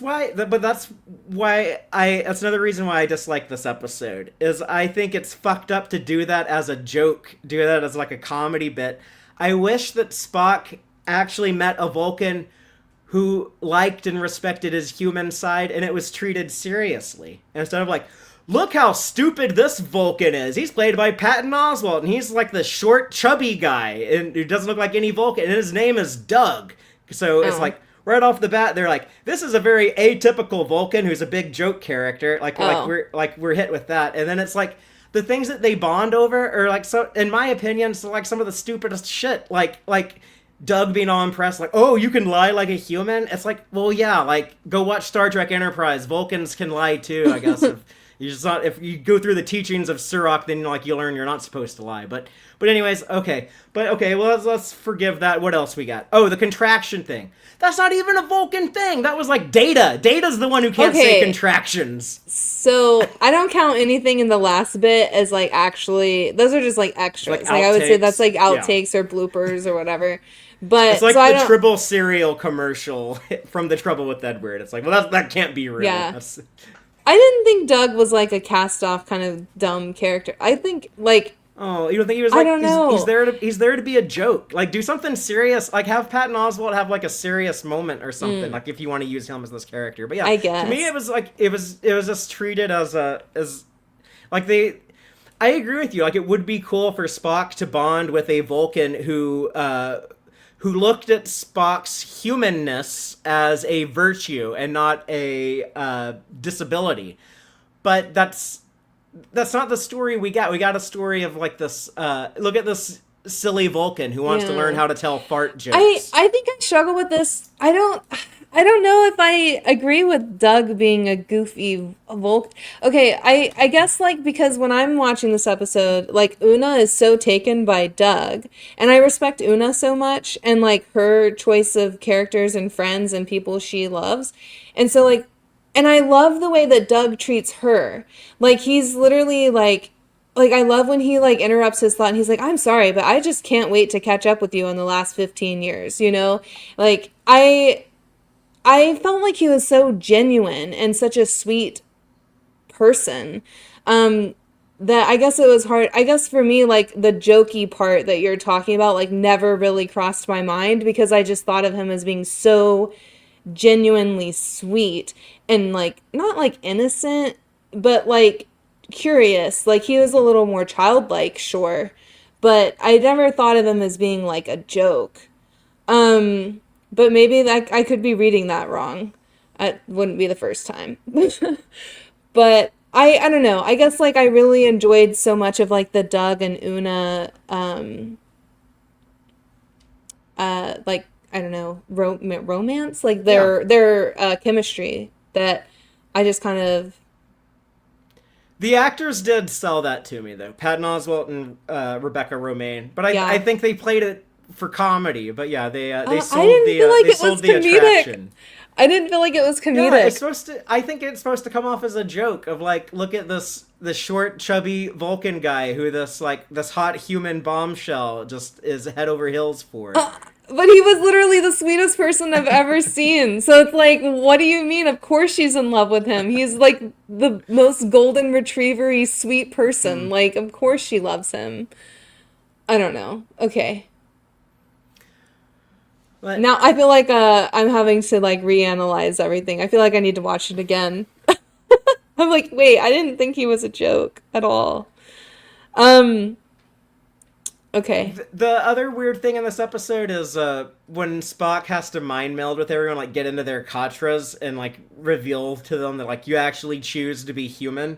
That they never show that for anyone except for La'an. But I guess they got like that cool dream dance sequence in the science lab. We have not mentioned the science lab set that replaced engineering for the entire season. We never see engineering season 3. I'm kind of sick of that lab. I want to see my warp engines again, but I get that they had to use the AR wall and it's a pain in the ass, but well, y'all built it like that in season 1. You should have known.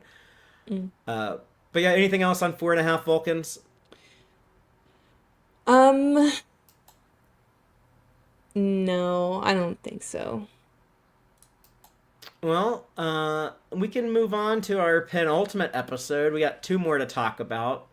But the next one is the third episode, the final episode of season 3 that I really like. So I'm excited to talk about it. Taylor, tell us what happens in season 3, episode 9, Terrarium. While flying a shuttle for a mission, Ortegas is pulled through a wormhole and crashes on a barren moon orbiting a gas giant. She is protected from the moon's dangers by a stranded Gorn pilot, and despite Ortegas' initial mistrust, the pair become friends as they survive together and bond over their similarities. The Enterprise has an urgent assignment to deliver vaccines to a colony, limiting the time they can spend searching for Ortegas. Uhura proposes they take the Enterprise partially into the wormhole to find her and exaggerates the mission's probability of success to convince Pike. Ortegas and the Gorn ignite the moon's atmosphere to signal the Enterprise. Upon transporting down to rescue Ortegas, La'an mistakes the Gorn for an enemy and kills her. An enigmatic being called a Metron appears to Ortegas and explains that they brought her and the Gorn together to see a peace between humans and Gorn is possible. Because of La'an's violent reaction, they believe further study is required. The Metron erases Ortega's memories of their conversation, but she remembers and mourns for her new friend. Oh boy. So this was the episode that I guess whenever Akiva Goldsman would say during interviews, "Oh, the Gorn are pure evil. There's no good in the Gorn. Like they're just monsters. They have to be killed. They have to be destroyed." Like it was all just misleading. He knew that they were eventually going to tell this story with the Metrons, I guess.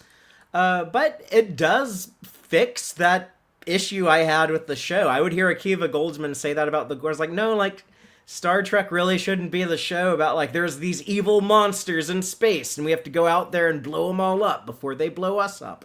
I want like a more nuanced, thoughtful story than that in my Star Trek. But yeah, they do a very Enemy Mine type episode. I know that's the one that it gets compared to a lot, but I always go back to the TNG episode, The Enemy, when Geordi and a Romulan are stranded on a planet together. Yep. It happens a few times in Star Trek, I would say almost too much. But I was thinking about this one, like, is this too derivative of those style of episodes? And I'll say that this episode did give something new to that by having this all be like a Metron experiment. I think this is the first time, like when Trip Tucker is stranded with that alien dude in that episode Dawn, that was just an accident. It wasn't like designed by this other being. So that does add like a unique spin to it. It makes it a little different, makes it stand out from the others. But I like that. Oh, we get to see that. Yeah, there is more to the Gorn. It's still like a little weird because like we know that the Gorn like they kill their weak. Like if when a Gorn ship is damaged, then other ships might destroy it to kill off the weak. And this Gorn is like, oh, like I'm injured. If I return, I'll be killed. So it's like, okay, it's really hard to find like the goodness in I guess people if you think that's like normal society. But I don't know, maybe there's like a lot of Gorn who like they don't agree with like the Gorn leadership who operates things like that, or I don't know. I guess I kind of wish like we could get like a little bit more into like the Gorn's perspective. Like there is actually like a good person here that we want to connect with and root for, and let's try to explore that. And we don't, everything's very surface level, like this. The show is afraid of commitment. It's afraid to get too deep. Mm-hmm. But I liked that Ortega's and this Gorn though that they get to become friends, and Ortega's kind of gets over her Gorn trauma. And then like the ending. I know the ending is very upsetting to a lot of people, and it feels very much like cops reacting to like, here's like a scary person of color. We're just gonna like shoot them on sight because like we're scared. That's how we react. It's like a common experience in this day and age. But I always kind of read it as, okay, this is Starfleet personnel. They're out looking for Ortegas, and they basically say like we're at war with the Gorn. We're like, this would be like like in World War II, and you're searching for a pilot in the Pacific. And you come across, you see like your pilot and they're standing next to like a Japanese soldier holding a gun, and like your instinct is like shoot the enemy soldier or something. That's kind of how like I read it. But just like putting Ortega's in like that heartbreak situation, like, oh, we finally got hashtag more Ortega's. She finally gets something like big dramatic to do, other than like sibling rivalry. I actually can't defend La'an at all. Like, I actually kind of hate her. Like, I'm not even joking. Like, this, like, took my, like, love of La'an. Like, I was, like, riding the high of La'an this season. I was like, oh, I loved her as Amelia Moon. Like, I'm not as upset about the Spock La'an stuff right now. Like, okay, cool. And then we got to this episode, and I was thinking about, like, we first turned it on, and I was like, oh my God, I remember what happens at the very end. And I was, like, dreading it, like, the whole episode. And again, I was literally just so pissed off. Like, just because in your scenario that you're kind of like, well, maybe the Gorn, like, has a gun. But, like, she was unarmed, and they were, like, Ortega's had been there for days. So, like, obviously, like, if the Gorn was going to kill her, like, Ortega's would have been dead. So, like, But if La'an... I don't think they know that, like, it's possible that, like, the Gorn could, like, not kill her. They would be like, oh, if there's a Gorn, they're clearly about to, like, kill the person next But they're, to like, them. in a shelter together. Like, they're obviously, like, under the rubble together. So, in my opinion... I don't think it's that obvious. I don't think it was obvious to the landing party. Maybe it wasn't. I think that she's extremely biased, and I mean, of course she is. She has insane Gorn PTSD, which we thought she was over. And I think that's another thing that pisses me off, is I feel like this actually, like, is character backup. Regression. Because, like, La'an kind of, like, overcame a lot of her, like, Gorn issues. And, like... when she was, like, rescuing everyone from the Gorn, like, it kind of felt like she was lighter after episode 1, like, or episode 2, part 2 of Hegemony.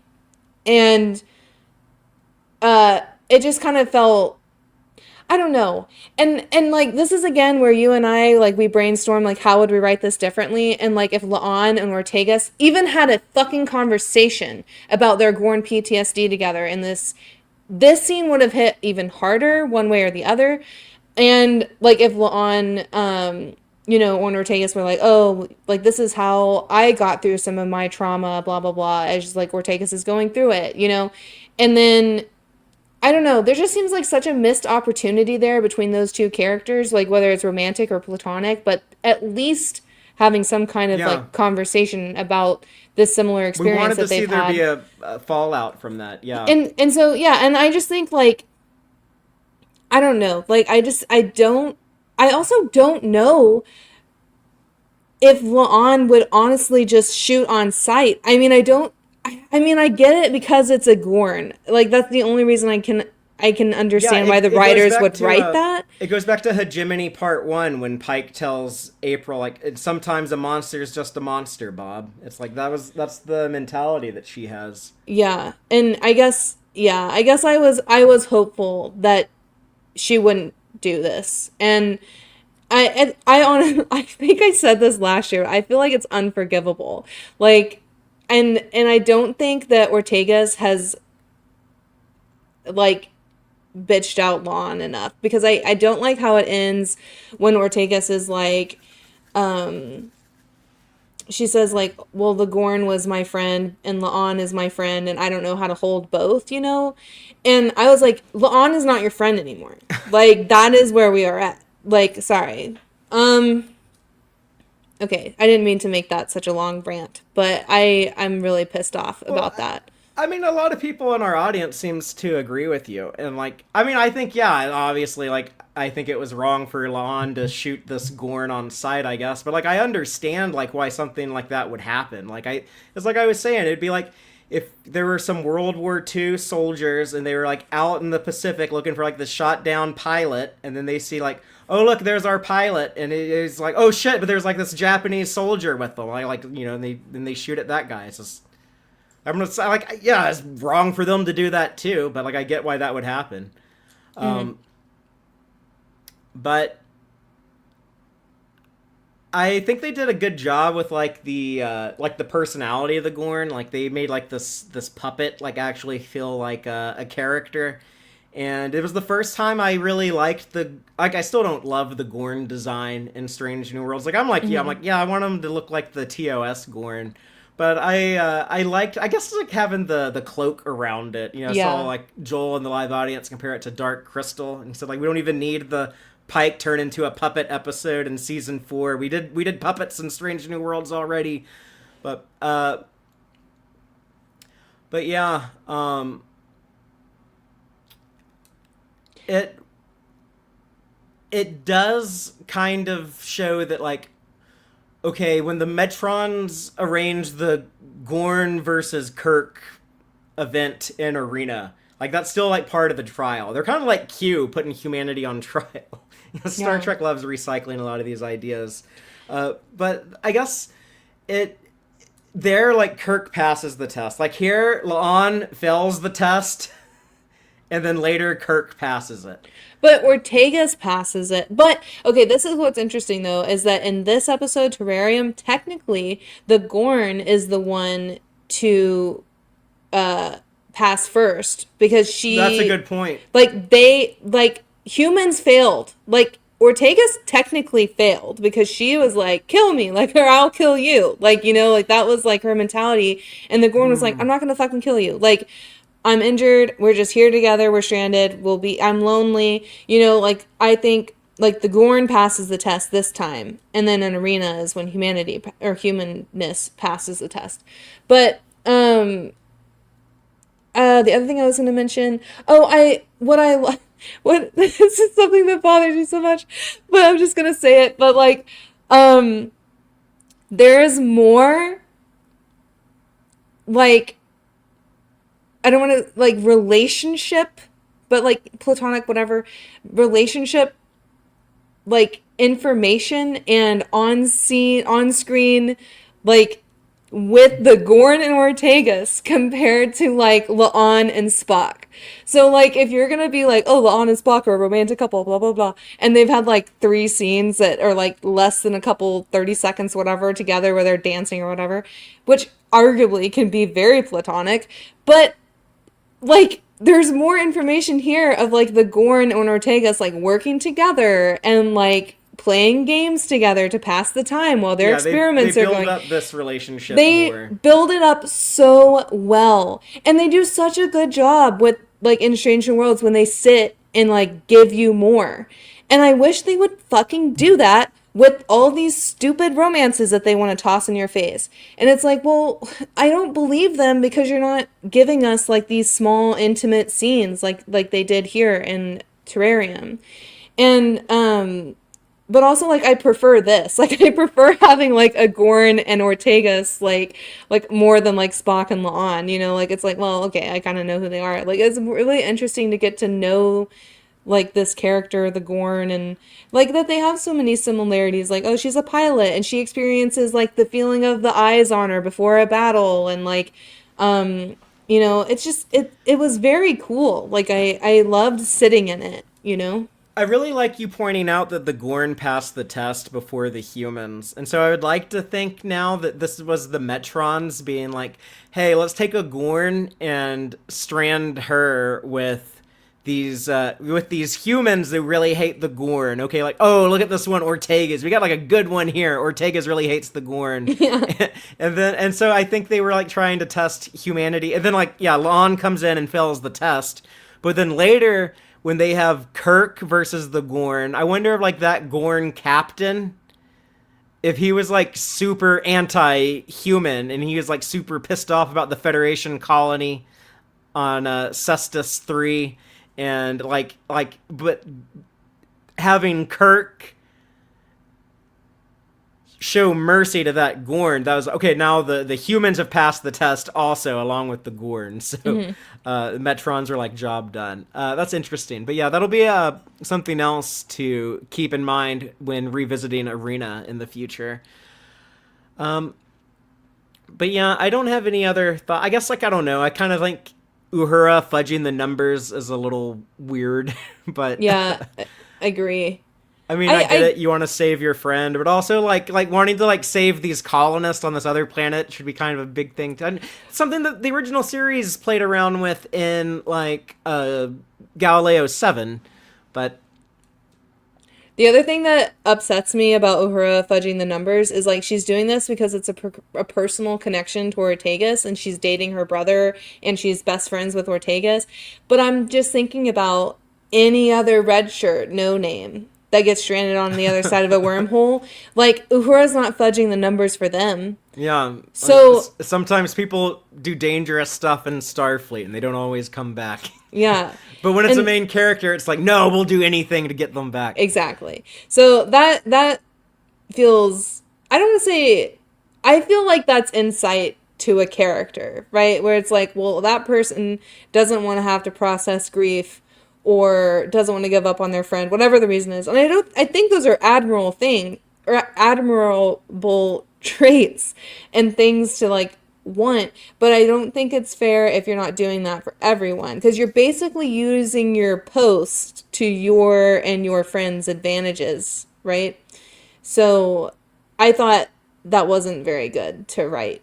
And I don't like that Pike didn't reprimand her for that. I think because he was like, well, I still would have gone after her. Like, I get why you did it. But, like, she doesn't... And I do kind of get, like... I do think Uhura is beating herself up enough. So maybe that's why he didn't, like, rail into her. But, like, I do think, like, Una should have slapped her on the wrist, you know? Like how she did with Ortega. Since it was like, you have to go to command school. The chain of command. Yeah, everyone should have gotten in trouble more this season. Like, yeah. We saw Ortega's get in trouble. We should have seen Uhura get in trouble. Maybe La'an get in trouble for shooting the Gorn. But, or at least, I wanted to see Ortega's La'an have, like, a fallout. But that's why we're saying, like, it would have been such a good arc to, like, do a romance with the two of them instead of La'an and Spock. And then have this break it up. But the other thing that pisses me off is that Ortegas and La'an don't talk. Like, there's not a conversation between... Like, she just screams, like, no, like, whenever La'an shoots. And she says a few things to La'an on the planet, but they never really go at it. And I think they really needed that. And because the only person that comes and talks to Ortegas is Uhura. Like, also, what the hell? Like, where is, like, our Troy of this episode? Like, we need, like, a therapist, like, with... They just, like, let her go back to her quarters after all of this. It's, like, insane to me. Like, she still hadn't even showered or anything. Like, Uhura was like, oh, glad you're back, and, like, you need to take a shower, ha, ha, ha. And I'm like, okay, like, she definitely needs to be with a doctor right now. Like, what is happening? Why is she alone? But I don't like that there wasn't, like, even in the next episode, like, even if in, like, episode 10 it had come up between Ortegas and La'an, like, where she's still pissed off, you know? Like, I just feel like there's so many missed opportunity there. Well, let's move on to our season finale. We might be done discussing Gorn on Strange New Worlds unless they do circle back to this at some point. You know, it does end with Ortega's keeping that game piece from the Gorn. So I guess she has a little memento. Even if the Metrons reset our perspective of the Gorn, they keep that very ambiguous too. It's like, I didn't know if that was meant to be like, okay, maybe this is why people don't remember the Gorn in Arena, or maybe this is why the Gorn look different in Arena. No. Like, resetting perception could kind of go either way. I think that they meant that they were gonna erase only, like, the Metron, like, tests. But they say at one point we might have to reset your perceptions of the Gorn. But I don't think, but she didn't, okay. I see what you're saying. In addition to, like, you're also going to keep the memories of hanging out with the Gorn, but you're going to forget the memories of the Metron conversation. Yeah. But, yeah. So Ortegas is going to remember everything that she experienced. She's just not going to remember... But she might not at some point. She might have it... Right. If the Metrons do, like, okay, we're going to hit the Gorn reset on all the humans... And then maybe she would not remember her friend anymore. She'd be like, man, I was really pissed off at La'an last year, but I can't remember why. Well, I don't know. But yeah, maybe they'll never bring it up again. Maybe they will. We'll find out. They should really work on their writing. I'm just saying, like... What do you... I'm like... It can't be this ambiguous. Like I think I'm getting more frustrated with that the more you're bringing this up. I'm like, Well, oh yeah, what are the rules for that? Like we well, don't know. We didn't flesh that out. We didn't ask more questions. We just skipped ahead to the next thing. let's skip ahead to New Life and New Civilizations. This was an episode that I just to brush up on where we are before you read the summary. So, okay, episode 1, Hegemony Part 2. I don't know, Taylor, if you want to participate in my trinary scale. I typically don't like ranking or grading things, but Hegemony Part 2 out of the yay, nay, or meh scales. Hegemony Part 2, that's a nay for me. What about you? It's meh. Or we can do an interactive thing. So this is going to be in the live We should audience do this too. after we finish episode 10 and then rank all of them. No, I want to build up to the last one. Okay. So Hegemony Part 2. That's a meh for me, and It's mid, yeah. Meh. or no, it's a meh for you, and it's a nay for me. Okay, so let me know, y'all. Hegemony Part 2. Yay, nay, or meh. My meh may be equal to your nay. I never feel as strongly negative as you do. So maybe meh is my bottom. Well, that's if you can't, if you're uncertain if you like it or dislike it. That's what I consider a meh. If it's Okay. like, well, it's too hard to tell. It's in the middle. Wedding This Bell is- Blues. That's a meh for me. That one's a meh positive. More positive. No, then that's a yay. That's a yay then. Well, I don't like all of it. See, this is too hard. I don't want to rank. This is too hard. It's like if we do like a scale of 1 I'll to rank them 10. then. I'll do it then. So I got Hegemony Part 2 is a nay. Wedding Bell Blues is a meh. Shuttle Konfori is a yay. Space Adventure Hour is a nay. Through the Lens of Time is a meh. The Sailor Who Ate Its Tail is a yay. What is Starfleet is a nay. 4.5 Vulcans is a nay. Terrarium is a yay. And then here we go. Episode 10, New Life and New Civilizations. For me, it's a meh. But Okay. I can rank better, I think, on a scale of 1 to 10. 10 being the best and 1 being the absolute shit worst. I think Hegemony Part 2 is like a 3. Wedding Bell I Blues can't do this.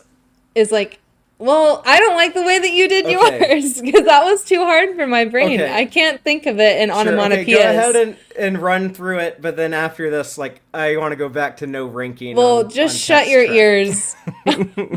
Should I stop? Is this not what I should be doing? No, you do it. You Okay. indulged me, I'll indulge you. Thank you. I think this works for me better. Hegemony Part 2 is a 3 out of 10. Wedding Bell Blues is like a 6 out of 10. Maybe a 5. Shuttle to Konfori, I would say that also is like a 6.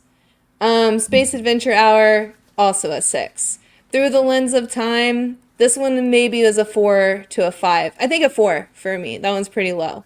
The Sailor Who Ate Its Tail, that one's also maybe a 6. What is Starfleet would be like a 1. Maybe a 2 if I'm being generous for the Jakaru stuff, but I don't want to watch that episode ever again. 4.5 Vulcans is like a 4. Terrarium, I would say, is a 7. An 8 if La'an didn't shoot the Gorn. If La'an didn't kill the Gorn, it would have been an 8 or a 9 for me. Or if La'an had shot the Gorn and then Ortegas got to chew her ass out way harder, I think it also would have been higher scored for me. And then episode 10, New Life and Civilizations or whatever, is like a 2. Maybe a 1. Okay. No, wait, I forgot that we have that little bit of the inner light. Maybe it's a 2. I'll stick with that. That was my first instinct. Okay. So for my trinary scale, you could just, if it's 1, 2, or 3, that's a nay. No. And if it's a 10, 9, or 8, that's a yay. And if it's in the middle of that, it's a meh. So I had no yays then. So I don't like that scale. Well, It wasn't accurate enough. okay. That's Anyways, okay. I think the let's number discuss rankings. episode 10. Yeah, that's so. To me, it just comes off as so like arbitrary. It's like, well, maybe this is Okay. a 2, or maybe a 3. It's like, Well, it's like a 2.5 or something. I don't know. Like it makes sense to me. It doesn't have to make sense to you. You asked me what I felt like all of I it. did ask. And I don't understand your system. Didn't make sense to me. Well, we're just we'll have to learn to Everyone's communicate like Ortega's and the Gorn. everyone's brains work differently. Yeah. Okay. Uh, Anyways, episode 10, New Life and New Civilizations. Cake As- is Eternal says I'm Sir Nays a lot, like Pike's horse, because of how many nays I listed off. But yeah, okay, I'm sorry to interrupt. Tell us the summary, New Okay. Life and New Civilizations. I might laugh my way through this one, but I'll try my best, okay? Okay. As Batel prepares to leave the Enterprise to take up her new role, the crew discover that the Vesda has escaped from the transporter pattern buffer in a reconstruction of Gamble's body. Korby finds Gamble at a doorway to the Vesda prison, and the Enterprise goes to rescue him. This is a trap to lure out Mbenga, as he and Gamble need to be together to open the doorway. The crew learn that the unique combination of DNA inside Batel matches the biology of the beholder statue that guards the prison. Sorry. To open the doorway without Mbenga and Gamble, the crew devise a plan to simultaneously fire on it from the Enterprise and the Farragut. Spock performs a mind meld with James Kirk so the two can perfectly sync their actions. Pike and Batel enter the prison and confront Gamble, who destroys the beholder and frees the other Vesda. Using her emerging power, Batel creates an illusion in which she and Pike live a full and happy life together. She then traps all the Vesda in the prison and becomes the beholder. Pike struggles to move on without Batel as the Enterprise sets out to explore uncharted planets. Okay, I made it. The episode that might have been the last episode of Strange New Worlds. Wouldn't that have been an interesting world if this had been the third and final season and this is how the series ended? You'd be like, well, it's like TOS. The first 2 seasons are great. Third season, bit rocky, but yeah. So this was the end of Batel, who the show does open with her and Pike in back when they kept things casual, Spock and La'an style, starting off. So it would kind of bookend with the very beginning. But yeah, this is I think the season coming off as its most, half baked. They weren't really sure what they were going to do to wrap up Batel's story. They knew that they wanted to do something, but making her be this warrior representing primordial good in this ancient struggle against the like original dark evil that's plagued life in the universe since the dawn of time. It's very silly for Star Trek. I keep saying, that's I don't want Star Trek to be, He-Man. Like here's like good guy He-Man, and here's like bad guy Skeletor, and they fight because the good guys have to go stop the bad guys, and that's everyone's motivations. But that's we turn this into Masters of the Universe. We turn Batel, and she's She-Ra basically. It becomes very Saturday morning cartoon, but I do like to lens it, as I described earlier, is like, well, maybe we look at it as like the struggle of good and evil that's in all of sentient life forms, and maybe that's part of the duality thing that that takes 2 people to open these doors. Like Gamble can't go through the doors on his own, but he can with Mbenga because it takes 2 to tango, baby. It's like Kirk and Spock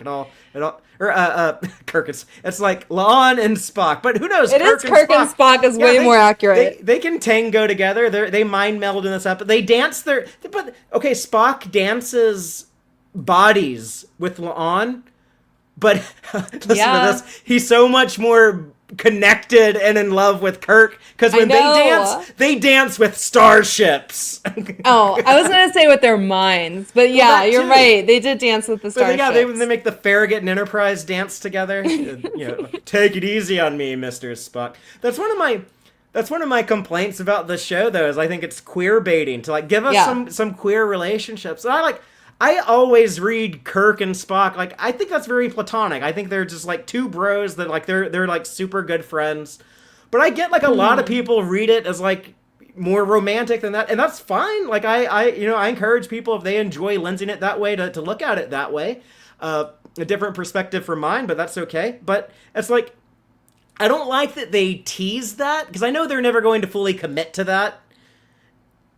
But I don't like that they tease it, but like, okay, if you're gonna tease like these queer relationships, then at least show some queer relationships. Like, Yeah. the show Because has at become this so... point, it feels like they're poking fun at it instead. And like I do read Spock and Kirk as like a romantic relation, especially in the original series. Like, come on, like especially like in the Wrath of Khan and the Search for Spock. Like, yeah, I mean, they're in love. I've read the fanzines. There were people from the 1960s who read it that way. Like, that's part of Star Trek's history. A lot of people read Kirk and Spock as a romantic relationship. What were we talking about? We were talking about dancing of the minds. And then the Farragut and the Enterprise dancing. The duality thing, how like... But that's one of the Okay. weird rules. Like, it takes two to open these doors. And Okay, yes. because Mbenga was part of Gamble's life, now Okay. he's connected to the entity that possesses Gamble. I hated the Mbenga door thing. I was like, he had nothing to do with that Lens Through Time episode. Like, he just sent Gamble down there. He approved his mission. And then it turns into be this whole thing where he has to be the one to walk through the door with Gamble. That just seemed weird. And maybe it's because that the alien guy died who was technically Gamble's second. Like, they were like, oh shit, if it all runs in twos and we're out of the second, we need to just throw someone in here. It should be Mbenga because he was the only other one that liked Gamble. But I also feel like on screen, like, Batel had the same amount of interaction with Gamble. And so did Una. Like, Yeah, Una everyone and liked Gamble. him. Yeah, Una Everyone and got Gamble along had, with like, him. yeah, so it's like, why did it have to be Mbenga? Like, I don't really mind. It just felt forced. That's all I'm trying to say. Is it didn't really make sense to me Yeah. that it had to be him and that lot his of like this- lore was like written on this stone. Like, A lot I of don't this think stuff that was felt forced, necessary. yeah. Sorry, go ahead. Well, just seeing this as like the end of Batel's story, I don't think it's a bad ending. Like, okay, she like Kirk. I'm sorry, she like Pike also had this kind of predestination fate thrown onto her. Like, it's kind of similar to him getting the Klingon time crystal in Discovery, and he's like, oh, I'm locked into this destiny now. But it's like, she's already seen the Beholder statue thing that is her. Like, she's like, oh, this, to her, like, this has already happened. It's like, so I'm committed to this now.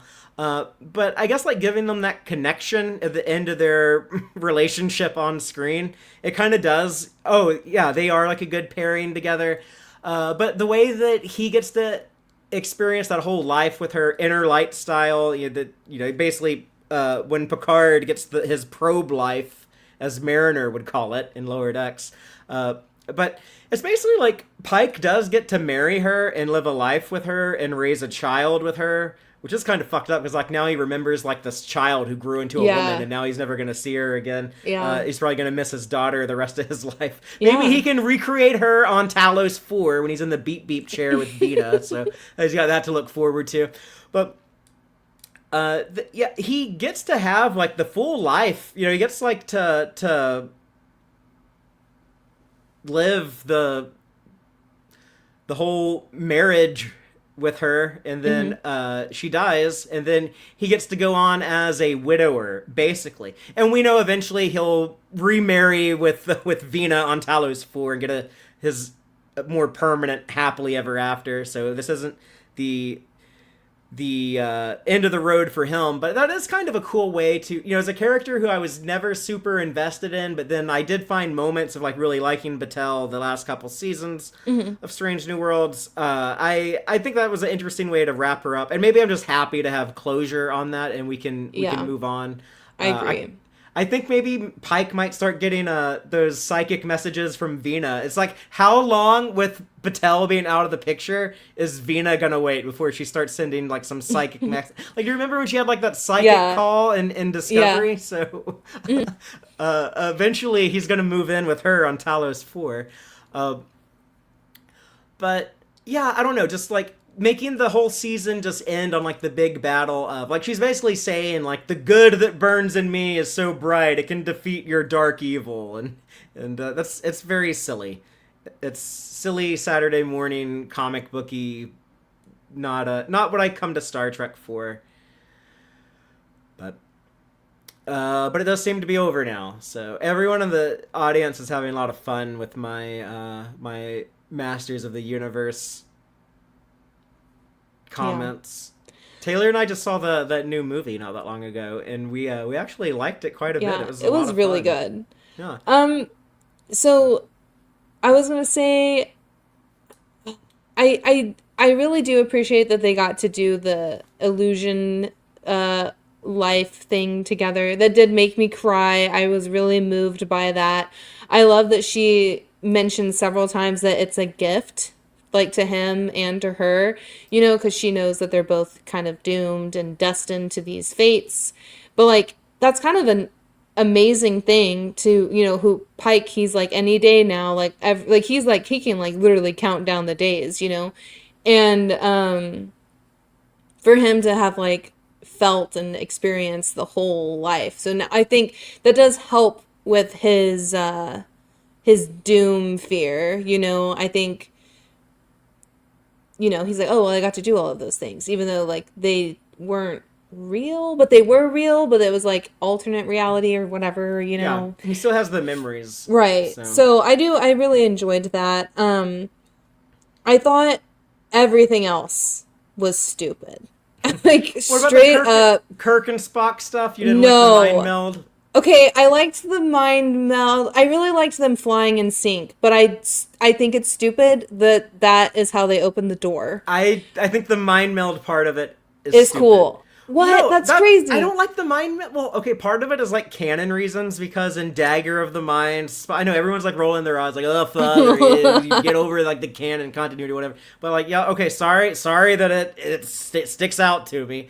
But in Dagger of the Mind, Spock tells Dr. McCoy, like, I'm not even sure if I can mind meld with Van Gilder. I've never done it with a human before. And like here, like in Strange New Worlds, we've seen him mind meld with both Lon in season 1, and then here with Kirk. So that's. Did he technically mind meld with the Jikaru, that creature? No, it was more of like, I mean, well, that's not a human anyways. So even true. I don't think that was like a full on meld, but I don't know. Maybe they used the word mind meld in there. I'd have to go back and check. But yeah, it's not a human. So okay.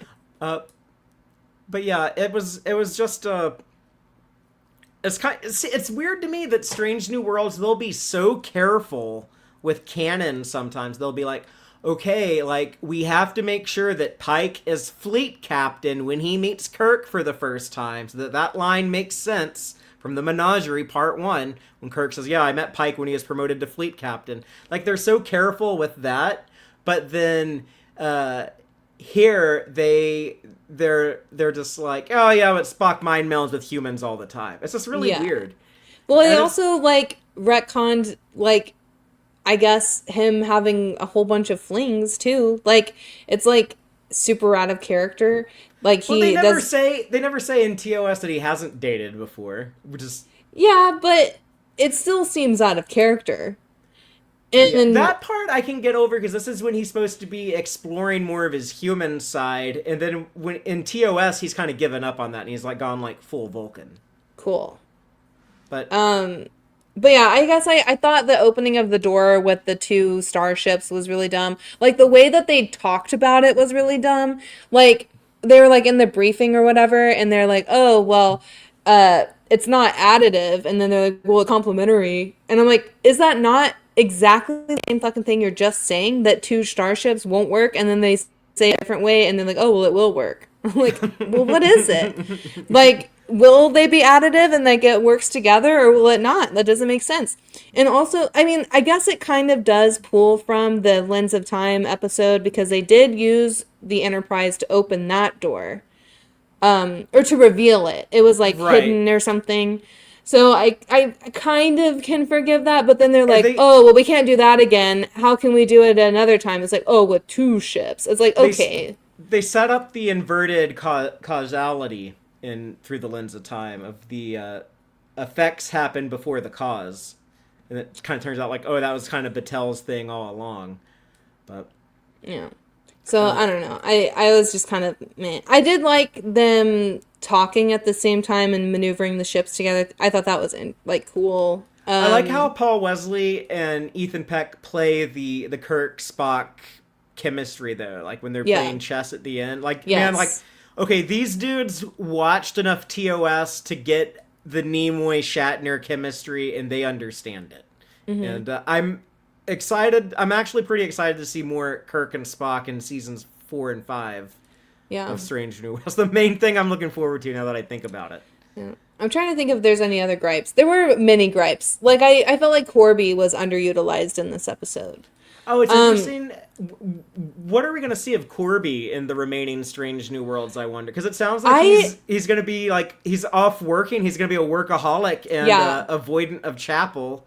I think we might only see him one or two more times in the whole rest of it. Yeah. I think at some point we'll they're see get engaged. Exactly. I think that's the one thing we'll see, and then because then it seems like they're apart for a very long time before they meet back up at What Little Girls Are Made Of. XO3, I believe. Yeah. What else do I have to gripe about? There was another thing. When they come down onto the planet and they're like, oh, there's guards there, and then they literally just like they Vulcan pinch the guards and then walk through. Like, does no one else in that square? There's like dozens of people there. No one is like, oh, what are these people doing going up into the temple? Like, no one is like weirded out that they just took out these two guards and went up. Like, no one else like comes to the aid of those poor guards. It just seemed too easy. It's one of those seedy marketplaces. A lot of people don't ask questions. Yeah, and then we see a lot of those types of locations, like in Starfleet Academy. They went there in their season finale too. They went to one of those seedy marketplaces. Yeah, I also didn't like the stabby eye part. I felt like that was so unnecessary. Like does that mean like the Vesda's like first offering sacrifice that they want is people's eyeballs? And like, because to me I thought like that just happened to be how the Vesda entered Gamble, because he was like seeing the bright light. But in this case it's like there's no Vesda to take them over yet, so why would they? It just doesn't make any sense to me. Like, it just seemed like they added that for shock value for us and for me to be grossed out. Scary Event Horizon stuff. Yeah.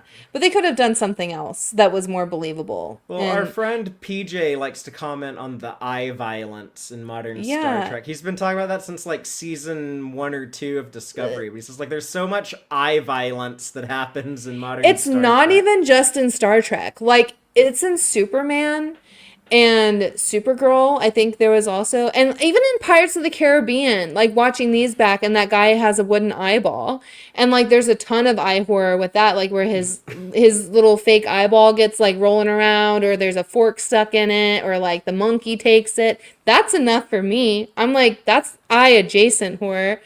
But anyway, I didn't like any of that. I loved their costumes.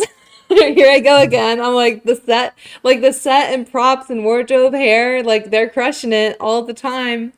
I feel like Korby was super underutilized. Like, I really was disappointed that he was kind of left out of this episode. Like, he's really just there to like set up the initial, oh, Gamble is still alive, and then like he kind of just goes MIA after that. Like, he's just kind of standing around while everyone else is doing action stuff.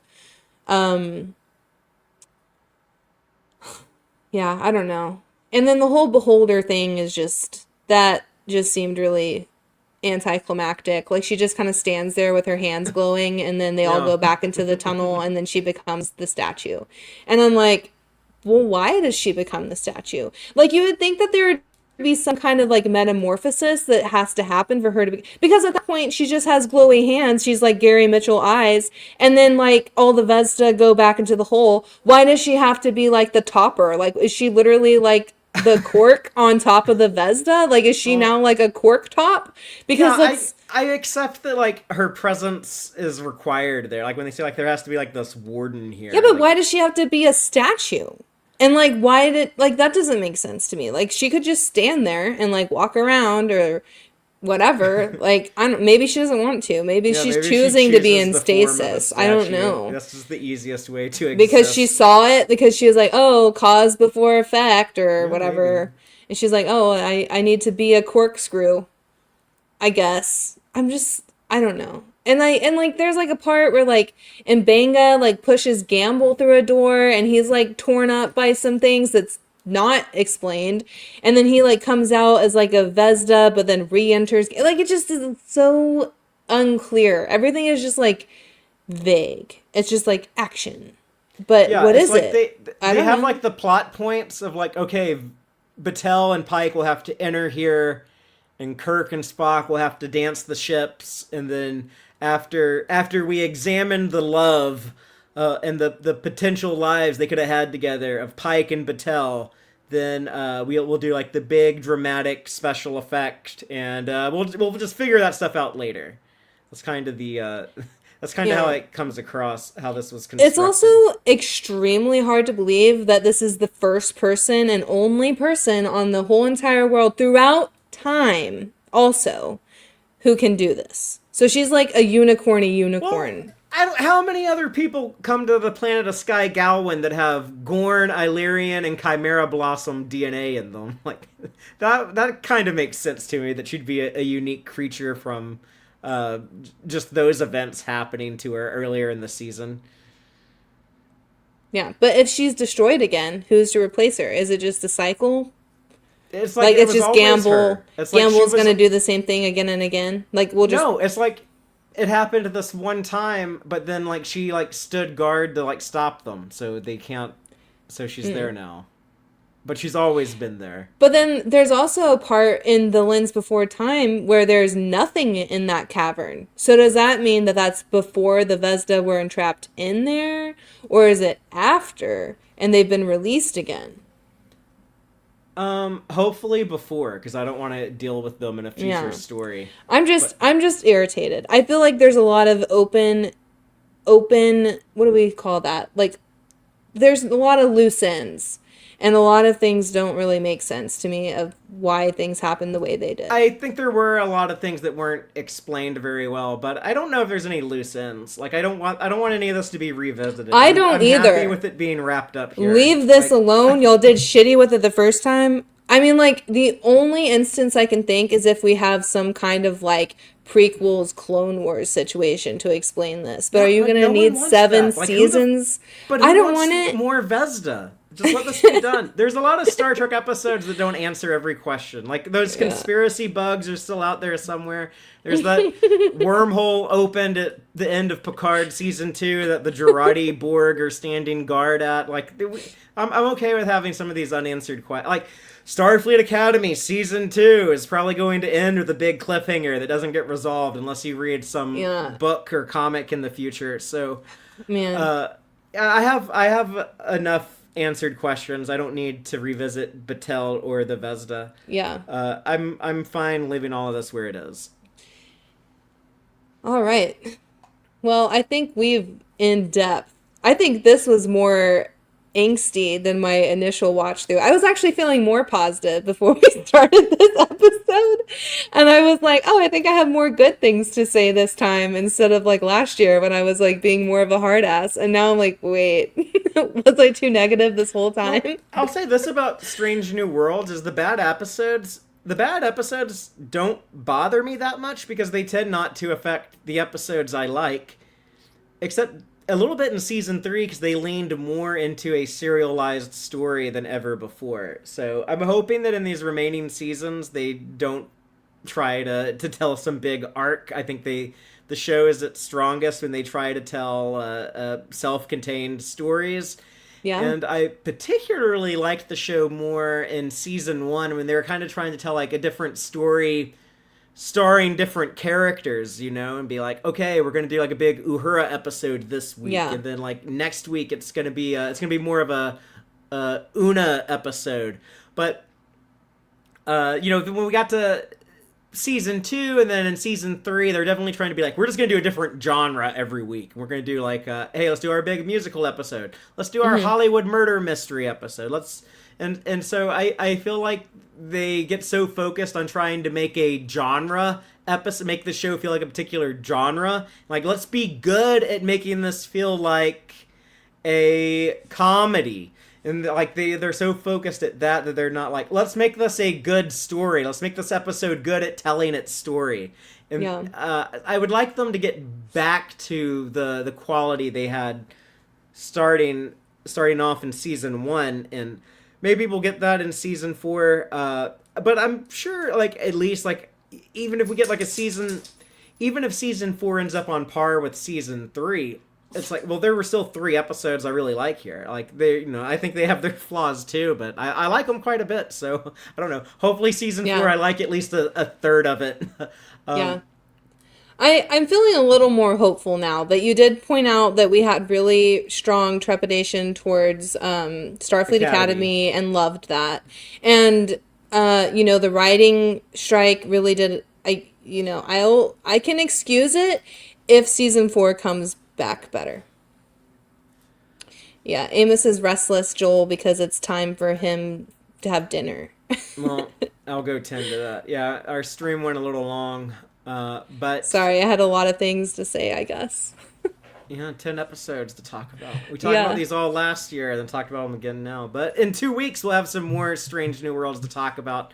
Just to remind people, next week we will be live at our usual time, Friday night, discussing what we hope to see and hope we don't see in season 4 of Strange New Worlds. I'll tell you right now, if I don't see Captain Angel and Cybok in that show in these remaining 16 episodes, I am going to be mad as fuck. But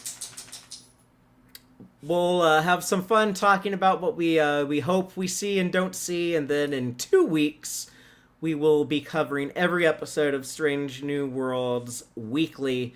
Rachel will be hosting live first reaction streams on Thursday nights, and Taylor and I will be live on Fridays with the deep dive discussions. But that will do it for tonight. Thank you everyone who is able to watch us live, and thank you everyone watching or listening later. And until next time, as always, live long and prosper, y'all. Subscribe to YouTube to watch the Tex-Trek podcast live or listen to us later on your favorite podcast platform. Follow Stephen Fatheree on socials at TXTrek. Thank you and take care.